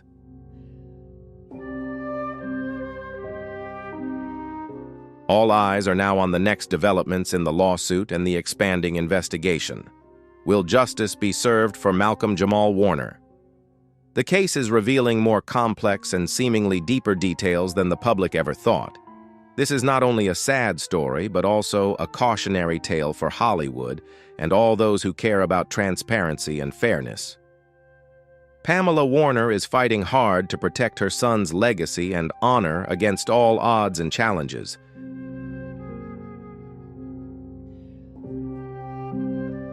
And that's why Malcolm-Jamal Warner's death is causing a stir.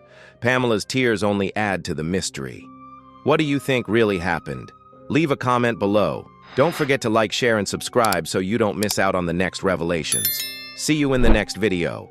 Jaleel White has remained silent for many years. No interviews, no statements, no sharing of anything. But at the age of 48, he's finally ready to speak up. What he reveals about Malcolm-Jamal Warner's final words will surely shock you. Is there a hidden message in the final moments of his life? Why did Jaleel wait so long to open up? The truth he unveils is far stronger and more painful than anyone could have imagined. Stay tuned, because what you're about to hear will completely change the way you view Malcolm-Jamal Warner. Surely you've heard about the loss of Malcolm-Jamal Warner. Do you think his final words will change the way we see him? Leave a 1 if you feel the depth in those words, or a 0 if you think differently. Enjoy the video and don't forget to leave a sub to support us.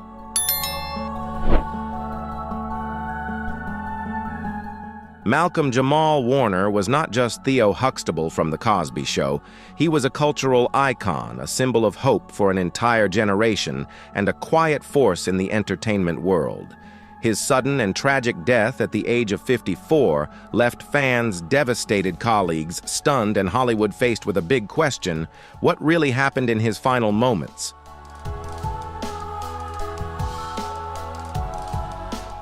Now, a close friend, someone who knew Malcolm beyond the camera lens, is ready to break the silence. Jaleel White, known to millions as Steve Urkel, shocked the world when he revealed previously unknown details.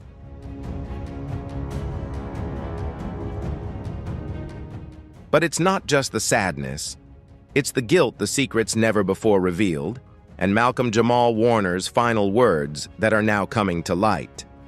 In this video, we'll uncover the emotional revelations from Jaleel White, the deep bond between him and Malcolm, the strange silence he kept for so many years, and the meaning behind Warner's whispers before he passed. You won't believe who was there at that moment and why Jalil says he will never forgive himself. Stick around because things are about to get more intriguing than ever.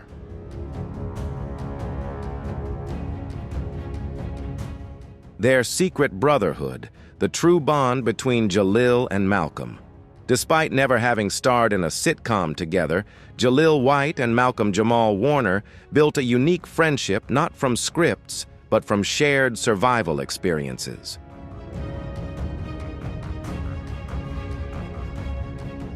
Both rose to fame in the late 80s and early 90s. Jalil was Steve Urkel on Family Matters, while Malcolm was Theo on The Cosby Show. Behind the scenes, they were often compared being the beloved black teen idols of their generation.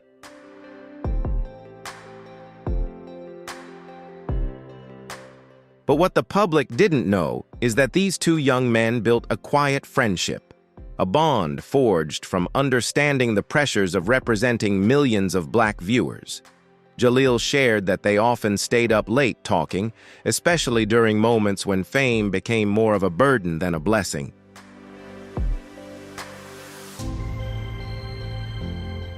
Malcolm understood the silence, the isolation. Jalil said his voice choked with emotion. He was one of the few who truly understood that. We weren't just famous. We were expected to be role models from the age of 14. This wasn't a loud, glamorous friendship. They weren't spotted together on red carpets or starring in sitcoms.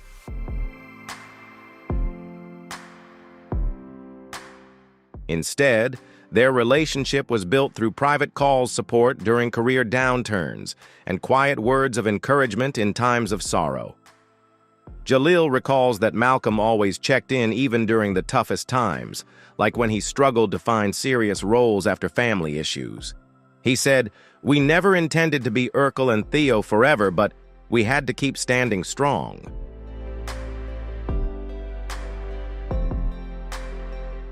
That line haunts me to this day, Jalil shared. But what makes this friendship even more tragic is that despite being so close, Jalil never got to say goodbye. And that's when the real pain began to surface.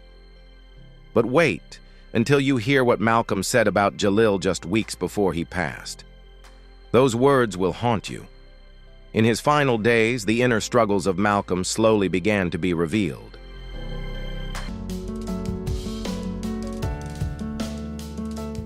While fans celebrated Malcolm-Jamal Warner's continuous artistic evolution, his poetry, jazz performances, and acclaimed acting, few knew the silent, emotional burden he carried in his final days. According to close friends and insiders, Malcolm quietly battled what one source described as a storm of mental and emotional exhaustion.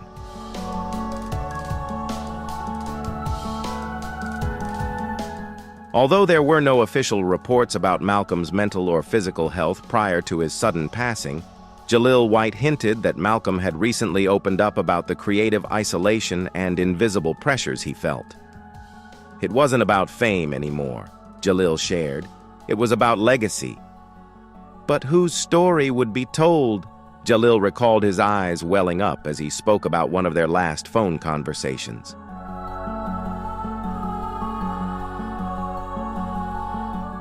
Jalil's voice was heavy, as if he was searching for peace, but didn't know where to find it. What makes this story even more eerie is that just 3 weeks before his tragic drowning, Malcolm shared a mysterious message during a speech. He spoke about leaving footprints on water, not just on sand.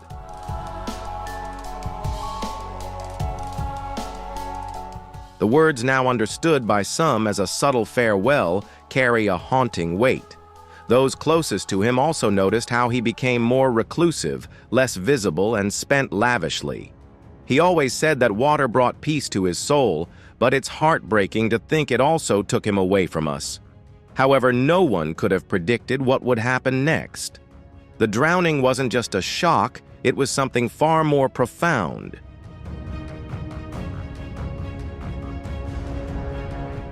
It tore through Hollywood like a lightning strike. A whole generation was left in shock.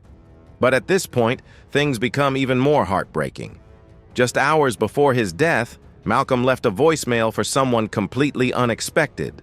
And what he said will send a chill down your spine. The voicemail left Jal devastated. He knew it was a farewell.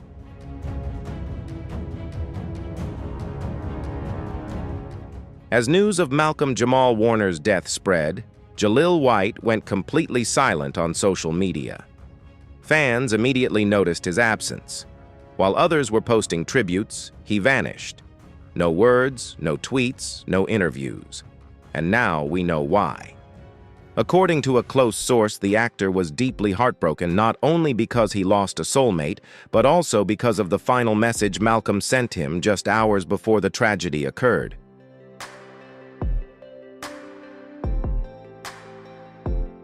Jaleel later shared the content of that message during a private memorial. It wasn't a typical goodbye.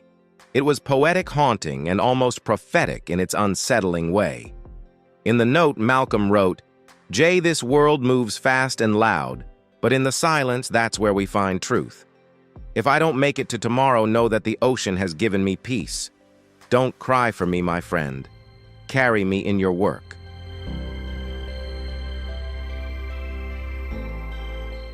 Jal is said to have played the recording privately for a few loved ones. One listener recalled, "You could hear the finality in his voice. He didn't say goodbye, but he said it all. It was as if he knew the end was near." Even more chilling, Jal didn't listen to the message until after the news had been made public.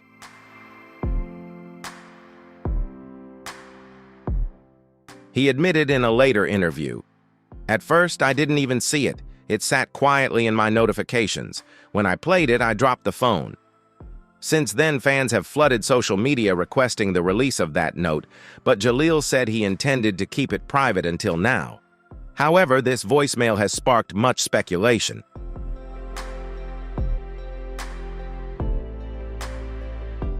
Was Malcolm suffering in silence? Was this an intentional farewell? These questions remain unanswered. But one thing is certain, this message changed Jaleel forever. And what he did next left Hollywood in silence.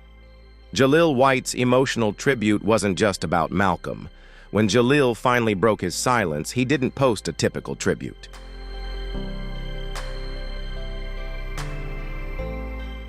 He didn't post a photo on Twitter or share a nostalgic clip from their early career days. Instead, he stood alone on stage lighting candles at a private memorial held in Los Angeles. With red-rimmed eyes, a trembling voice, and his hands holding Malcolm-Jamal Warner's favorite black fedora, it wasn't a press event. It was deeply personal. This is a deeply emotional and silent moment where Jaleel White chose to honor Malcolm-Jamal Warner in his own way. What do you think about this simple and heartfelt gesture? Share your thoughts in the comments below. Don't forget to like and subscribe so you won't miss more surprising and emotional videos.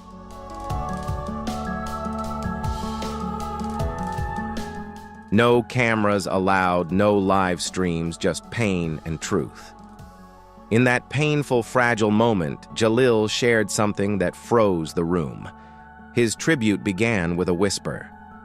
"This isn't just about Malcolm. This is about what we all ignore." He paused, visibly trembling, then continued.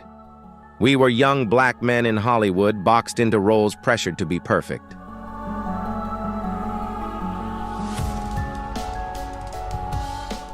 Malcolm wasn't just Theo. I wasn't just Urkel. But we were taught to smile, deliver our lines, and be grateful. We were never allowed to break down. Not in public, not even when we were together." The audience was stunned. "Malcolm would often call me late at night just to talk, just to breathe. We never talked about money, we never talked about roles, just about peace."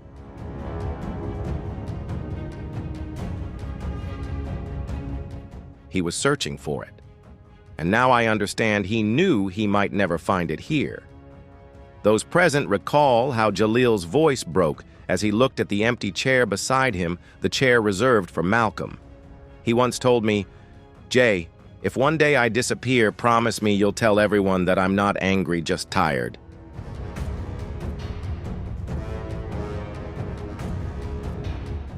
And at the time, I didn't understand, but now I do." People cried. It wasn't just a eulogy. It was a confession, a reckoning, a cry for help from every black artist who had been boxed into a character they outgrew decades ago, but were never allowed to escape.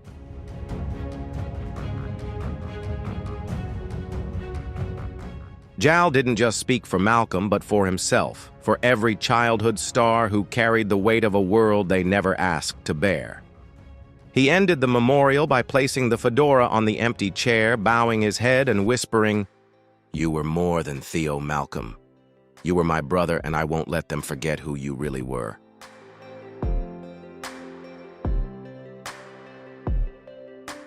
That moment spread like wildfire, even though filming wasn't allowed. Someone inside recorded the audio, and it was leaked within hours, sending Twitter and TikTok into a whirlwind of shock and reflection. A comment went viral on social media. That wasn't a tribute. It was a torch being passed. And indeed, something shifted in that moment.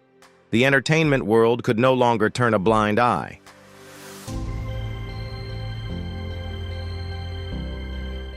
And just when everyone thought the truth had been fully revealed, another secret came to light. A secret that Malcolm had kept hidden even from his closest friends, including a private journal that he left behind.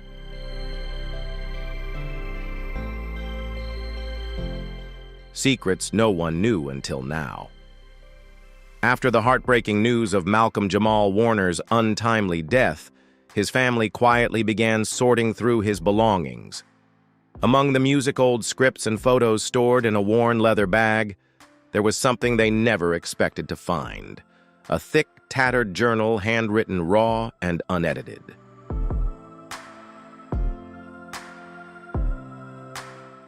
It wasn't just a journal of thoughts.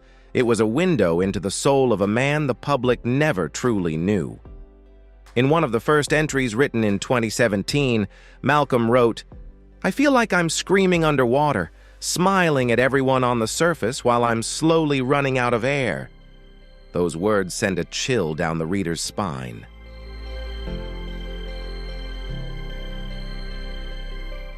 This wasn't just about pain.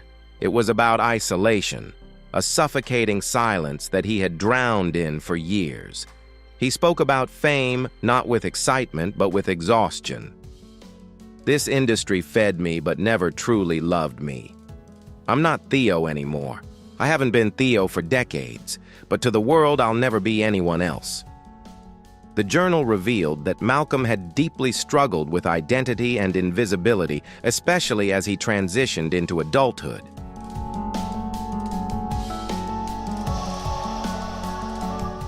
He felt that no matter how many achievements he reached, whether it was Grammy nominations, a powerful spoken word album, or directing work, he was always introduced as Theo from The Cosby Show. In another entry, he wrote, "When I walk into a room, people don't see me, they see nostalgia, a memory of themselves as children watching TV."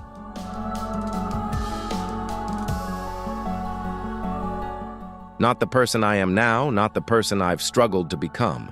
But perhaps the most heartbreaking part came near the end of the journal, just months before his death. On a page almost soaked with tears, he confessed, "There are days I imagine the feeling of disappearing, not in a dark way, just no longer having to explain myself, finally being seen without being stared at."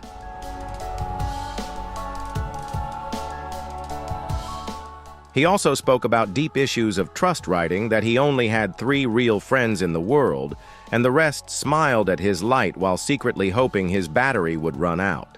Even more shocking, Malcolm shared that he had started seeing a therapist and had written a list of things he had never been able to say on screen, stories and scripts he was secretly working on.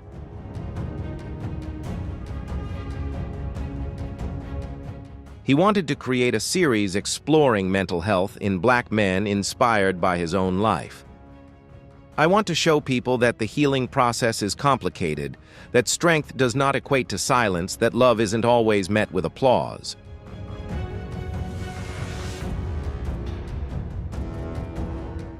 The journal ends abruptly. No goodbyes, no farewells. Just a brief, hurried line written at the bottom of the last page. "If this ends, promise me someone will read these lines and eventually meet me.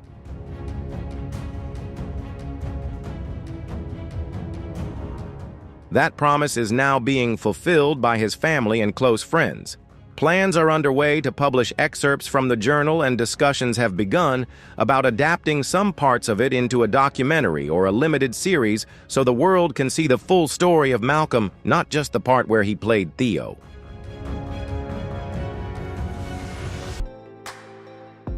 It's a heartbreaking reminder that sometimes the loudest laughter comes from the quietest pain, and even those we think we understand most may be carrying burdens they've never spoken about. But perhaps the most painful truth hasn't been revealed yet. Something hidden in plain sight, recorded in Malcolm's final social media posts. Mysterious yet clear when you read between the lines. The final goodbye.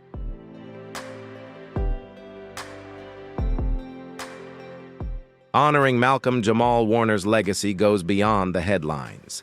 As the dust settles and the tributes fade, what remains is a silence as loud as the man himself.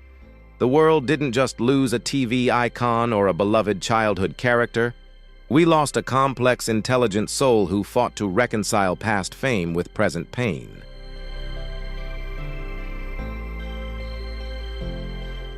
From his beloved days as Theo Huxtable to his passionate spoken word performances and emotive music, Malcolm-Jamal Warner left a mark on every creative space he touched.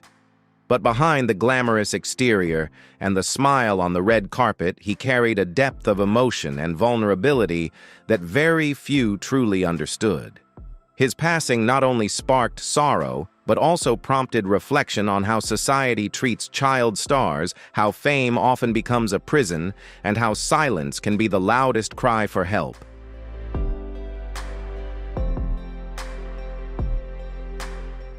As fans, we remember the laughter, the lessons, and the love. As humans, we must also remember the real person behind the character. The poet, the father, the son, the healer of broken hearts, yearning to be seen beyond the screen. The journal he left behind will soon become a beacon for others. A raw, unfiltered lighthouse showing that struggles with mental health are real even in those who seem the strongest.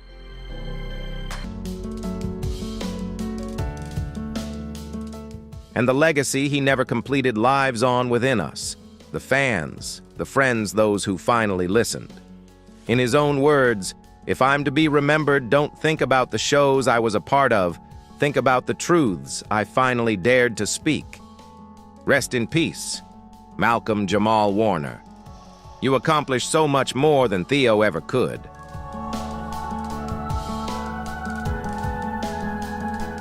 Finally, Jaleel White has revealed the words we never expected about Malcolm-Jamal Warner. Those final words not only change the way we view him, but also leave a lasting legacy. What do you think about these words? Share your thoughts in the comments below. Don't forget to like, share, and subscribe so you won't miss more emotional and surprising stories from us. See you in the next video. How long has it been since you last heard the real story? Behind Malcolm-Jamal Warner's death, Pamela Warner. Malcolm's calm and elegant mother has finally broken the silence after many years. At the age of 70, she can no longer hold back the truth. A mother who has borne the silence for so long has decided not to let those secrets quietly be buried anymore. She will not let her son be misunderstood any longer. And now, as she chooses to speak out, everything will change forever. Pamela makes it clear it wasn't drugs, it wasn't suicide, and certainly not a mental breakdown. The rumors that have surrounded Malcolm all this time are now being debunked. Malcolm did not fall apart. He wasn't reckless, as many believed. He was in a phase of creativity, healing, and growth. And then suddenly, he was gone. So what really happened? Are you ready to face the truth? Leave a comment with number 1 if you sympathize with Malcolm-Jamal Warner, or the Bureau if you have a different opinion. If his legacy ever touched you, made you laugh, reflect, or inspired, you show your gratitude by liking and subscribing so you won't miss the revelations coming up next. Don't miss this explosive story.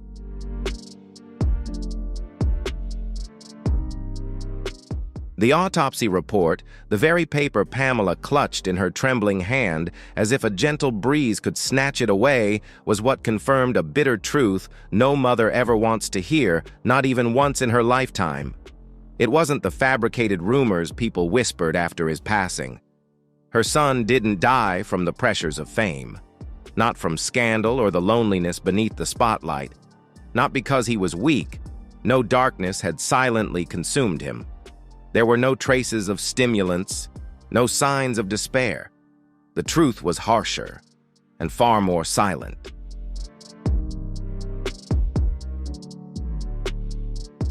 Malcolm, who once shone with vitality, passion, and purpose, passed away, not by choice or mistake, but due to a silent adversary, an undetected, insidious heart condition.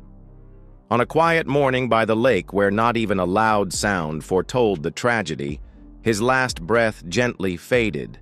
Amidst nature's serenity, with the sky still blue and the water flat as a mirror, his heart suddenly betrayed its owner. No cry, no struggle, only silence, a silence that shook an entire world when the truth was revealed.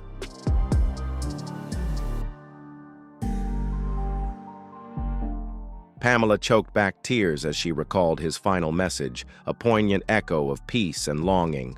Still water, bright stars, wish you were here, Ma, love you always. Those were the last words she heard from her son, devoid of any hint of the turmoil the world later fabricated. No drugs, no violence, just the tender farewell of a wonderful man, as wholesome and beloved as the character Theo Huxtable, yet tragically lost beneath the surface of the water. For Pamela, this was the raw, unvarnished truth, starkly contrasting with the sensational whispers and baseless accusations that followed his passing. She knew the depth of his character, a man who consistently brought light and integrity into the world, and she fiercely rejected the narrative that sought to tarnish his memory with scandal.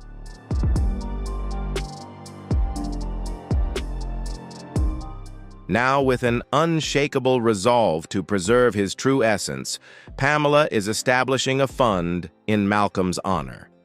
This ensures his legacy is defined by the vibrant life he lived, not by the tragic circumstances of his death. Her story, deeply steeped in a mother's profound grief and an unwavering commitment to truth, resonates far more profoundly than any rumor or scandal could ever generate. Malcolm wasn't caught in a whirlwind of controversy or notoriety. He simply melted into silence. This phrase, both poetic and heartbreaking, captures the quiet, unexpected nature of his departure, starkly different from the dramatic narratives spun by others. Yet even in this profound stillness, his spirit has not faded. Instead, it continues to live on, a powerful testament to the genuine person he was and a guiding light for the work Pamela is now undertaking to ensure his voice and the voices of others like him will never truly be silenced again.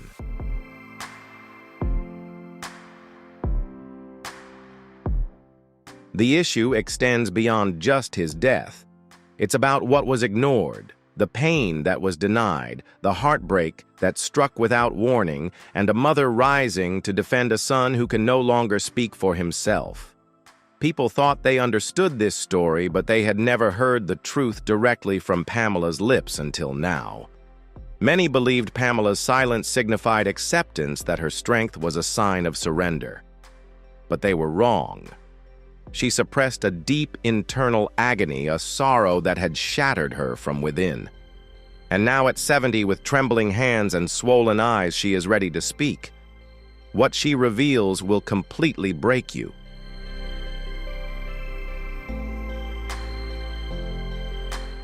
The name Malcolm-Jamal Warner evokes countless memories.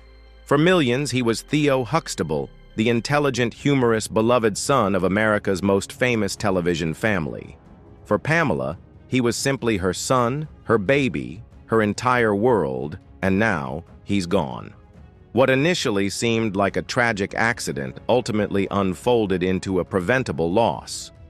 The autopsy report, the very paper she awaited, signed and read alone in her dimly lit kitchen, proved that Malcolm did not die from drugs. He didn't commit suicide, nor was he drunk or high. He drowned, but not due to carelessness. His heart betrayed him.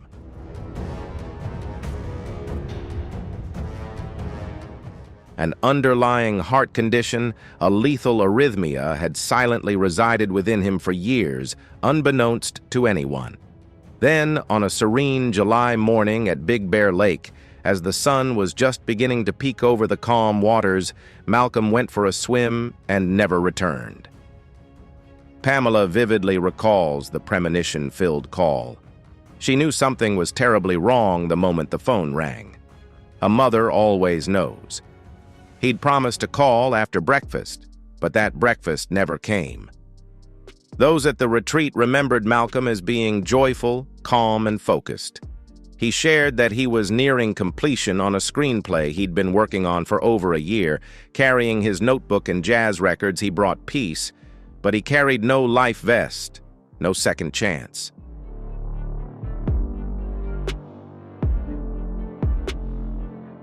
They said he simply went face down in the water, no frantic struggle, no desperate cries, just a chilling, sudden vanishing act beneath the tranquil surface. The autopsy results, when they finally came, were painfully clear, yet utterly devastating. His heart had inexplicably stopped while he was swimming. There were no signs of drugs in his system, no trace of alcohol, no evidence of any collision or external trauma. The medical findings pointed to a singular heartbreaking cause, an abnormally large heart harboring a silent, insidious scar from a silent period that no one, not even his closest family, had known was occurring. This condition had resided undetected within his body for years, a hidden vulnerability merely waiting for a moment of quiet, serene peace, like a swim, to tragically manifest and claim his life.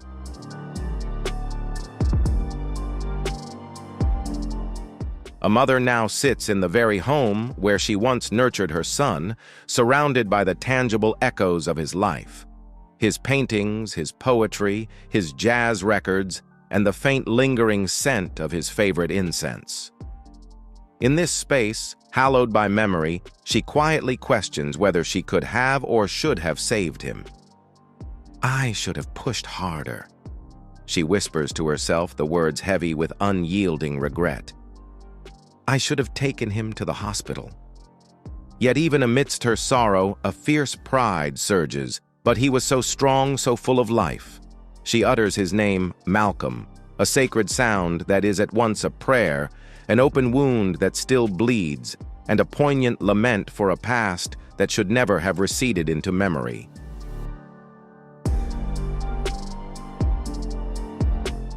For her, Malcolm was far more than just a famous figure or a familiar face on TV.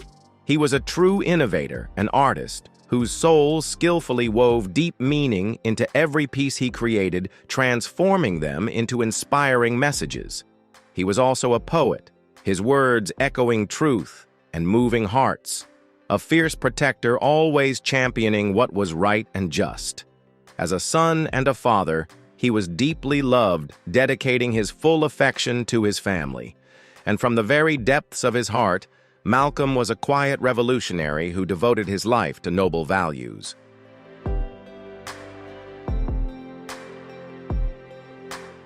He held an unshakable belief in the power of healing Black families, trusting that unity and love could mend all wounds.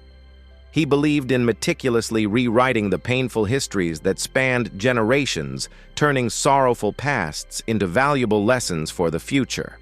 At the same time, he tirelessly worked to boldly create spaces filled with pure joy, where people could find happiness and peace.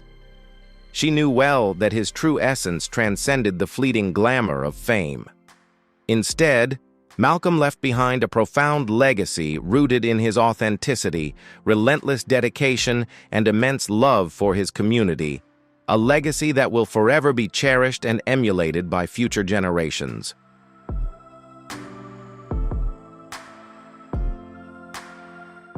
Pamela recounted with a voice full of sorrow. He was working on something, a film, a book, an album. She remembered her son's words spoken with such hope and deep empathy. "This is for us, Ma.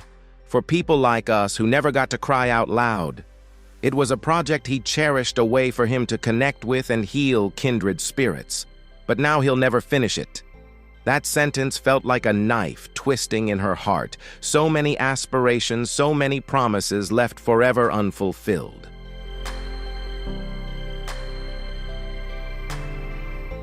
Instead, just hours before his passing, Pamela received the last message from Malcolm, a brief but profoundly tender note. "Still water, bright stars. Wish you were here, Ma. Love you always, Ma." She recounts her hands trembling as she reread words she had already committed to memory countless times. It was his final farewell, a moment of haunting peace that starkly contrasted with the chaos and fabrications that would later swirl around his life. That message became a testament to his deep love, a somber pause in the life story of a talented artist and devoted son.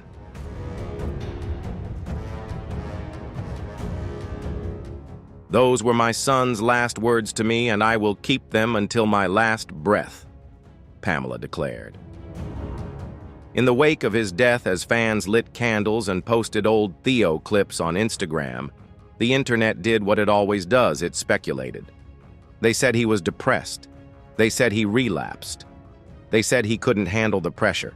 They even claimed he was possessed. But Pamela, she knew better.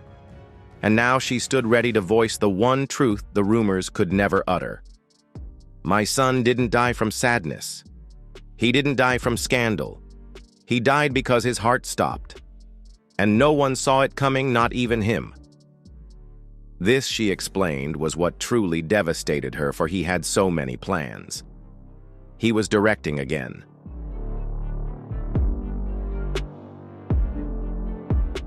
He had 3 new screenplays in development, promising stories he had carefully nurtured, now left forever unfinished. With unwavering dedication, he was spending time mentoring young Black poets, passing on his passion and knowledge to the next generation, fostering new talents to find their voice. He was also on the cusp of releasing an album of spoken-word poetry, raw, intimate, and deeply spiritual work that promised to touch hearts and leave an indelible mark. Beyond his burgeoning artistic career, he had found joy and purpose in his new role as a father, steadily building a happy family. Yet now, all that remains are echoes from the past, unfinished manuscripts lying silent, unheard voicemails, and the painful memories of a life cut tragically short.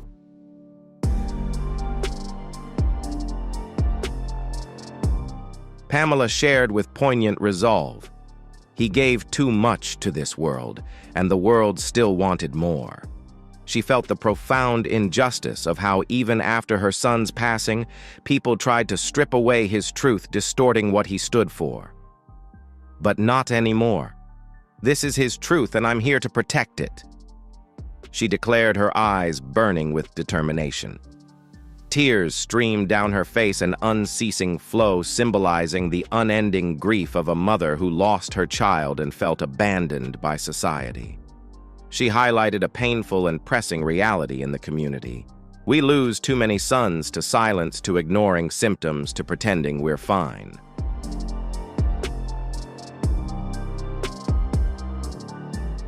Malcolm wasn't reckless. He wasn't breaking down. Pamela's painful assertion resonated. He just wasn't aware, and now he's gone. These words encapsulate the tragedy of a sudden, unannounced death due to a hidden health condition no one knew about. This is the silent pain many families face when a loved one passes unexpectedly, not from an obvious cause or a reckless lifestyle. To transform her profound loss into meaningful action, Pamela is establishing the Malcolm-Jamal Warner Water Safety and Cardiac Health Initiative.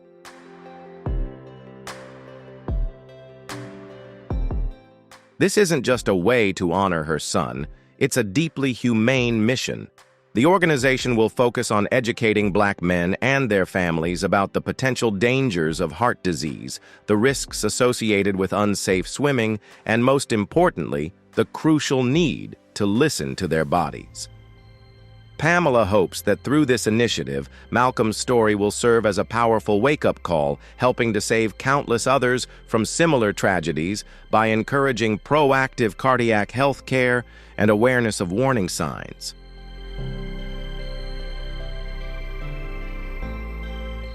Swimming shouldn't take our sons' lives, especially when the real danger lurks inside their own bodies.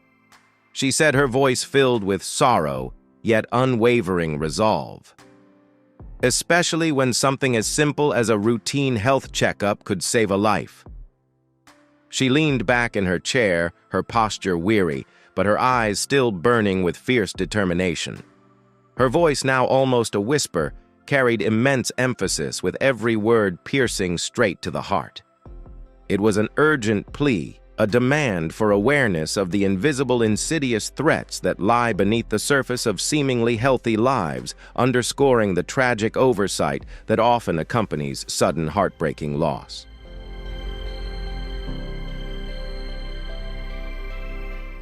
"My son didn't drown in sorrow," she asserted directly, refuting any false assumptions or baseless rumors. Instead, she declared, "He drowned in silence." This haunting phrase encapsulates the profound tragedy of an undetected health condition, the indifference of a system, and the fear people often have of confronting harsh truths. It's this pervasive silence, the very thing that stole her beloved son, that she is now determined to shatter. Her grief has been transformed into a powerful megaphone aiming to warn and protect others, ensuring that Malcolm's story becomes a catalyst for change. She wants to ensure that no more lives are lost to silent tragedies that could have been prevented.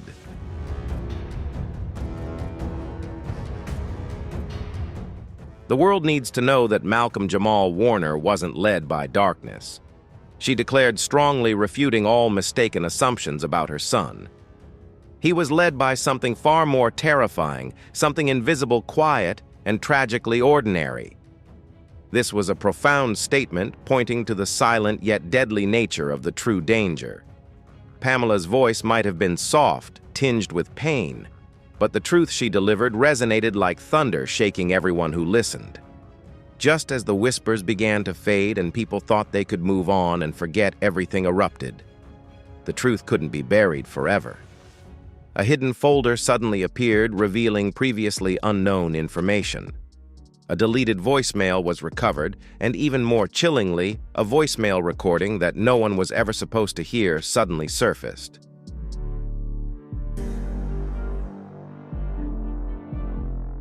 Karen Molina was sitting in her home, surrounded by silence, with grief hanging in the air like smoke, when a former employee handed her a USB drive.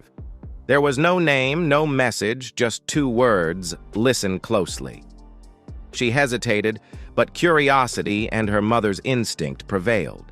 She plugged in the USB, and what she heard next tore her soul apart. It was Malcolm's voice, trembling, whispering, full of paranoia. "Mom, if you're hearing this, I need you to know it's not what they'll say.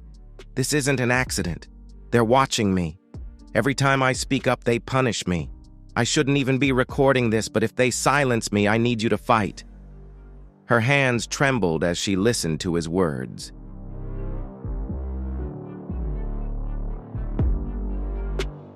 Her heart-wrenching scream echoed through the house, not as a sound of madness or a baseless fantasy, nor was it the sorrowful delusion of a mother deep in grief. For her, this was the raw, chilling truth, a cruel reality that couldn't be twisted or denied. In his final moments, Malcolm knew he was being watched, hunted, and he was fully aware he wouldn't survive this dark conspiracy. That fear and despair now haunted his mother as she realized the horrifying truth that had been hidden.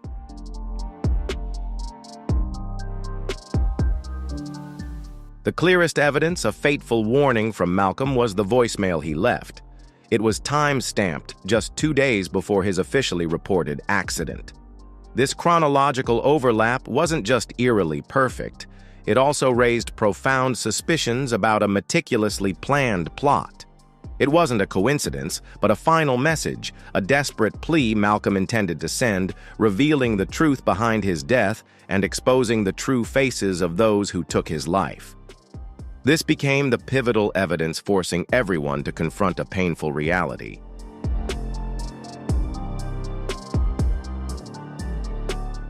Karen's knees buckled. Her son had left a warning, and she had wasted years trusting the media's narrative. But that wasn't all. The USB contained something else, an internal file from a private security firm. Names were redacted, but surveillance logs, routine checks at Malcolm's home, notes on his conversations with Cosby, details on the silencing of other black artists, and records of abuse secrets and manipulation within the entertainment industry, it was all there.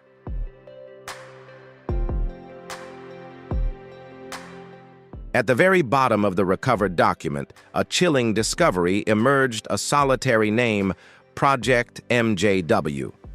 Karen's blood ran cold. The implication was unmistakable. Her son was a target part of a carefully orchestrated plan, and the world had utterly ignored it. Driven by fierce maternal instinct, she rushed directly to Eddie Griffin's house. Without even knocking, she burst through his door, tears streaming down her face, the USB clutched tightly in her hand. Eddie froze, stunned by her sudden appearance. As she played the recording, his composure shattered and he completely broke down. "I told them," Eddie whispered, his voice filled with despair. "I told them they got him." He frantically grabbed his phone and called Dave Chappelle, but there was no answer. That ominous silence was the first warning sign foretelling what was to come. Could Project MJW really be a carefully orchestrated plot? Hit like and subscribe now so you don't miss the upcoming revelations, because the truth is slowly coming to light and it could change everything.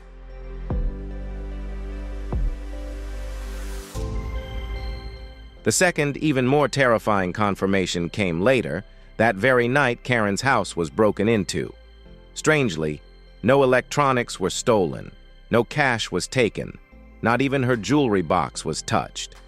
Instead, the single crucial item missing was the drawer where she kept the backup copy of the USB drive. The message was now undeniably clear, etched in the chilling emptiness of the missing drawer. "Shut up or we'll make you disappear." The threat had escalated dramatically, pushing Karen towards an impossible choice, forcing her to confront the dark forces silently at play.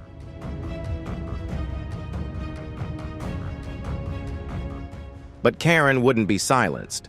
She did what no other Hollywood mother dared. She went public, directly confronting the powers attempting a cover-up. Karen started a live stream right from her home, completely raw, no makeup, no PR filters, just the unadulterated truth. "They lied to me.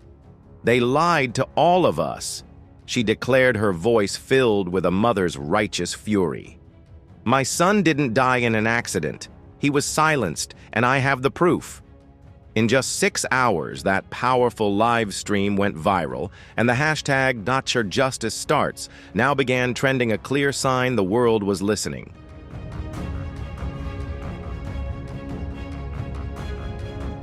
As Karen's message resonated powerfully, Malcolm's former Cosby Show co-stars began to react, though not directly. They left cryptic comments, posted images of black roses, and shared red balloon emojis. In Hollywood, these symbols carried a singular, ominous meaning, a lost voice, one they couldn't protect. It was a silent acknowledgement of the deep-seated secrets hidden within the industry. And then, as the wave of public outrage grew, they came for her. The forces that had silenced Malcolm were now turning their attention to Karen, threatening to extinguish her truth just as they had extinguished his life. The story was entering a new, tense and dangerous chapter.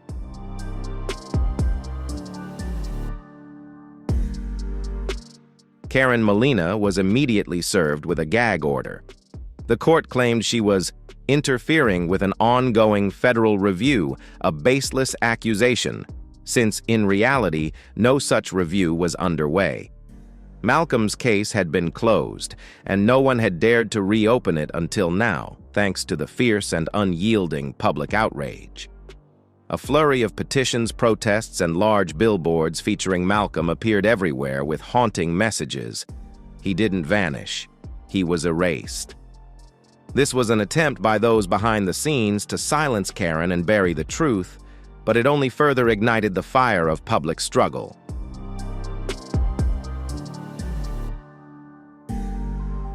When CNN tried to discredit Karen, dismissing her as an emotional mother blinded by grief, the internet reacted fiercely, dismantling their efforts. Public outrage surged as the first pieces of evidence began to surface. A TMZ producer leaked internal emails showing that Malcolm's sudden fall narrative wasn't accidental, but meticulously orchestrated by a third-party public relations firm hired by a major film studio. This revelation exposed a high-level cover-up.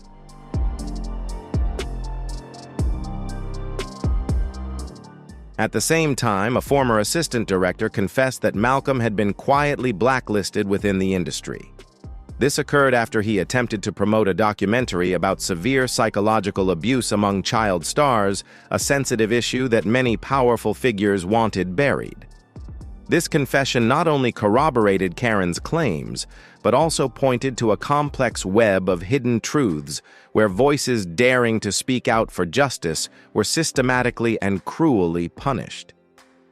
Then the most chilling piece of evidence emerged, a blurry photo leaked from a hospital security camera. It showed Malcolm in a wheelchair, bruised and gagged, with two men in suits beside him. The date: one day after his supposed time of death. Everything changed. His death certificate was issued 3 days after he was last seen alive. So what happened in those 72 hours? Karen demanded answers. She went to the Los Angeles Police Department.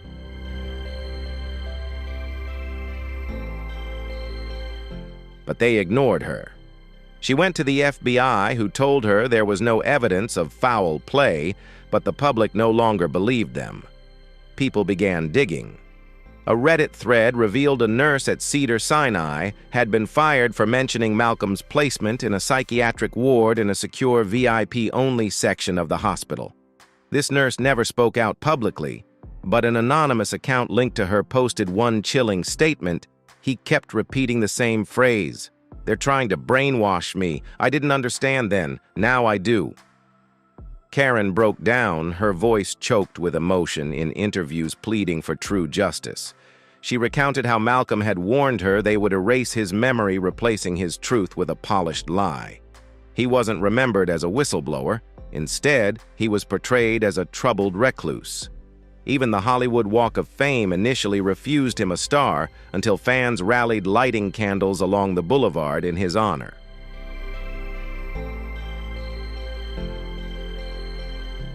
The tide began to turn when Eddie Griffin took the stage at the BET Awards, his voice booming with righteous indignation. "Malcolm-Jamal Warner deserves to be heard. This industry is built on our talent and buries our truth." The crowd erupted in cheers, but Eddie was immediately escorted backstage, a swift, clear attempt to silence a voice speaking out for justice in an environment steeped in power and secrecy.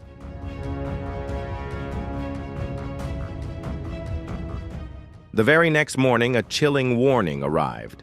Eddie's car was vandalized and a single stark message was spray-painted across the windshield: "Stop." This wasn't mere vandalism. It was a clear, menacing threat from those determined to keep the truth buried. It proved that the forces behind Malcolm's death were willing to go to extreme lengths to protect their secrets, unafraid to intimidate anyone who dared to speak. The fight for justice for Malcolm was becoming increasingly dangerous and complex.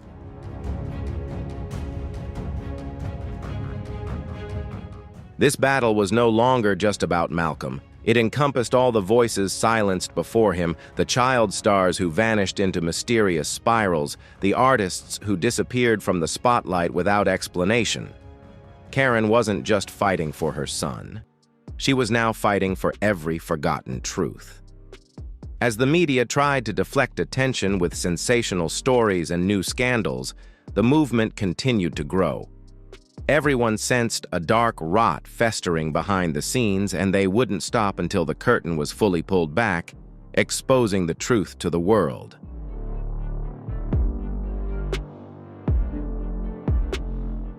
The moment Karen Melina White stepped onto the press podium, her hands trembling, the world held its breath. There was no elaborate styling, no rehearsed speech, just raw, unconcealed grief.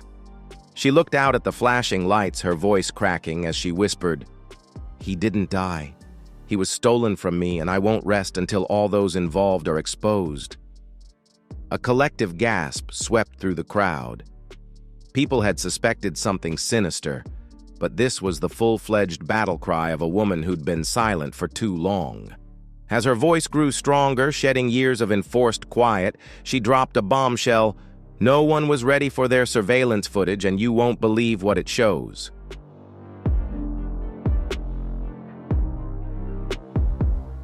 That single sentence flipped the entire narrative. What happened next broke the internet. A leaked frame, its blurry timestamp just 4 hours before Malcolm's official accident, showed he wasn't alone in that parking garage. He was being watched. A faint, unidentified figure, but clearly observing his every move. Twitter exploded with theories. Was it a rogue paparazzo, a deranged fan, or someone far more dangerous sent to silence him? But it didn't stop there. Karen's legal team dropped another shocker. A recovered voice recording from Malcolm's own phone, made just 2 days before he vanished. "If anything happens to me, don't believe the headlines."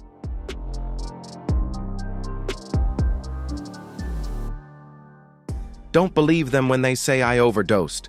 Don't believe them when they call it an accident. They've been watching me. I can feel it. You could hear the fear in his voice, not drug-induced, not delusional, but terrified, lucid, focused. He knew he was being hunted. Karen didn't let up. She called out a group of insiders, Hollywood fixers, top public relations specialists, film industry figures, and former legal advisors, accusing them of orchestrating a blatant cover-up for unknown reasons. She stated that someone wanted him erased, and they never expected anyone to fight back. But they forgot I was still here. Behind the scenes, Malcolm's old friends began to crumble under the weight of the revelations.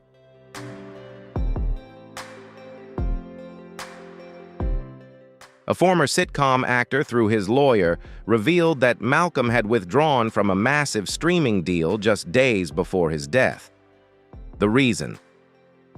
As Karen's documents exposed, Malcolm discovered the production was partly funded by a company linked to the very group he'd privately implicated. It was all connected. But the most shocking revelation was a secret psychiatric evaluation Malcolm had penned for a script idea.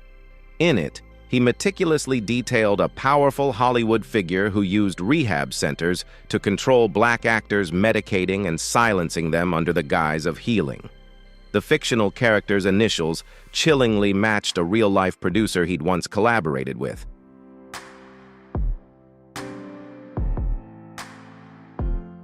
The report outlined possible evidence of tampering at the scene where Malcolm fell. His coffee cup had been wiped clean, no fingerprints. Security cameras were mysteriously disabled for exactly 17 minutes, coinciding precisely with the window of time in which Malcolm is believed to have collapsed. The person who filed the report, a rookie police officer newly assigned to the case, who was inexplicably transferred the very next day. After Karen's team tried to reach out to him for clarification, he vanished. This is no longer just a tragic story out of Hollywood. It's beginning to look like a cover-up one that appears to involve multiple departments, production studios, and now even law enforcement. The pressure is building fast. Karen's press conference has gone viral, spreading rapidly across platforms. Celebrities have begun to reshare the video. Prominent actors and directors are quietly distancing themselves from anyone named in the allegations.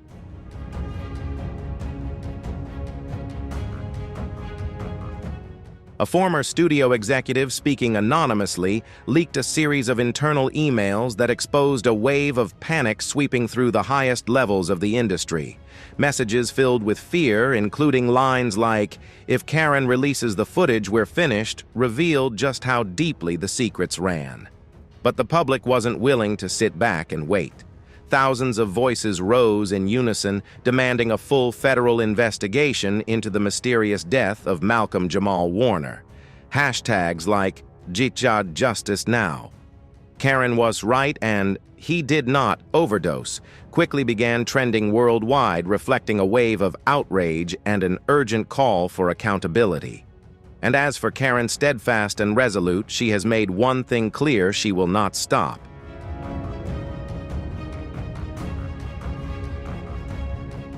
Karen teamed up with a whistleblower organization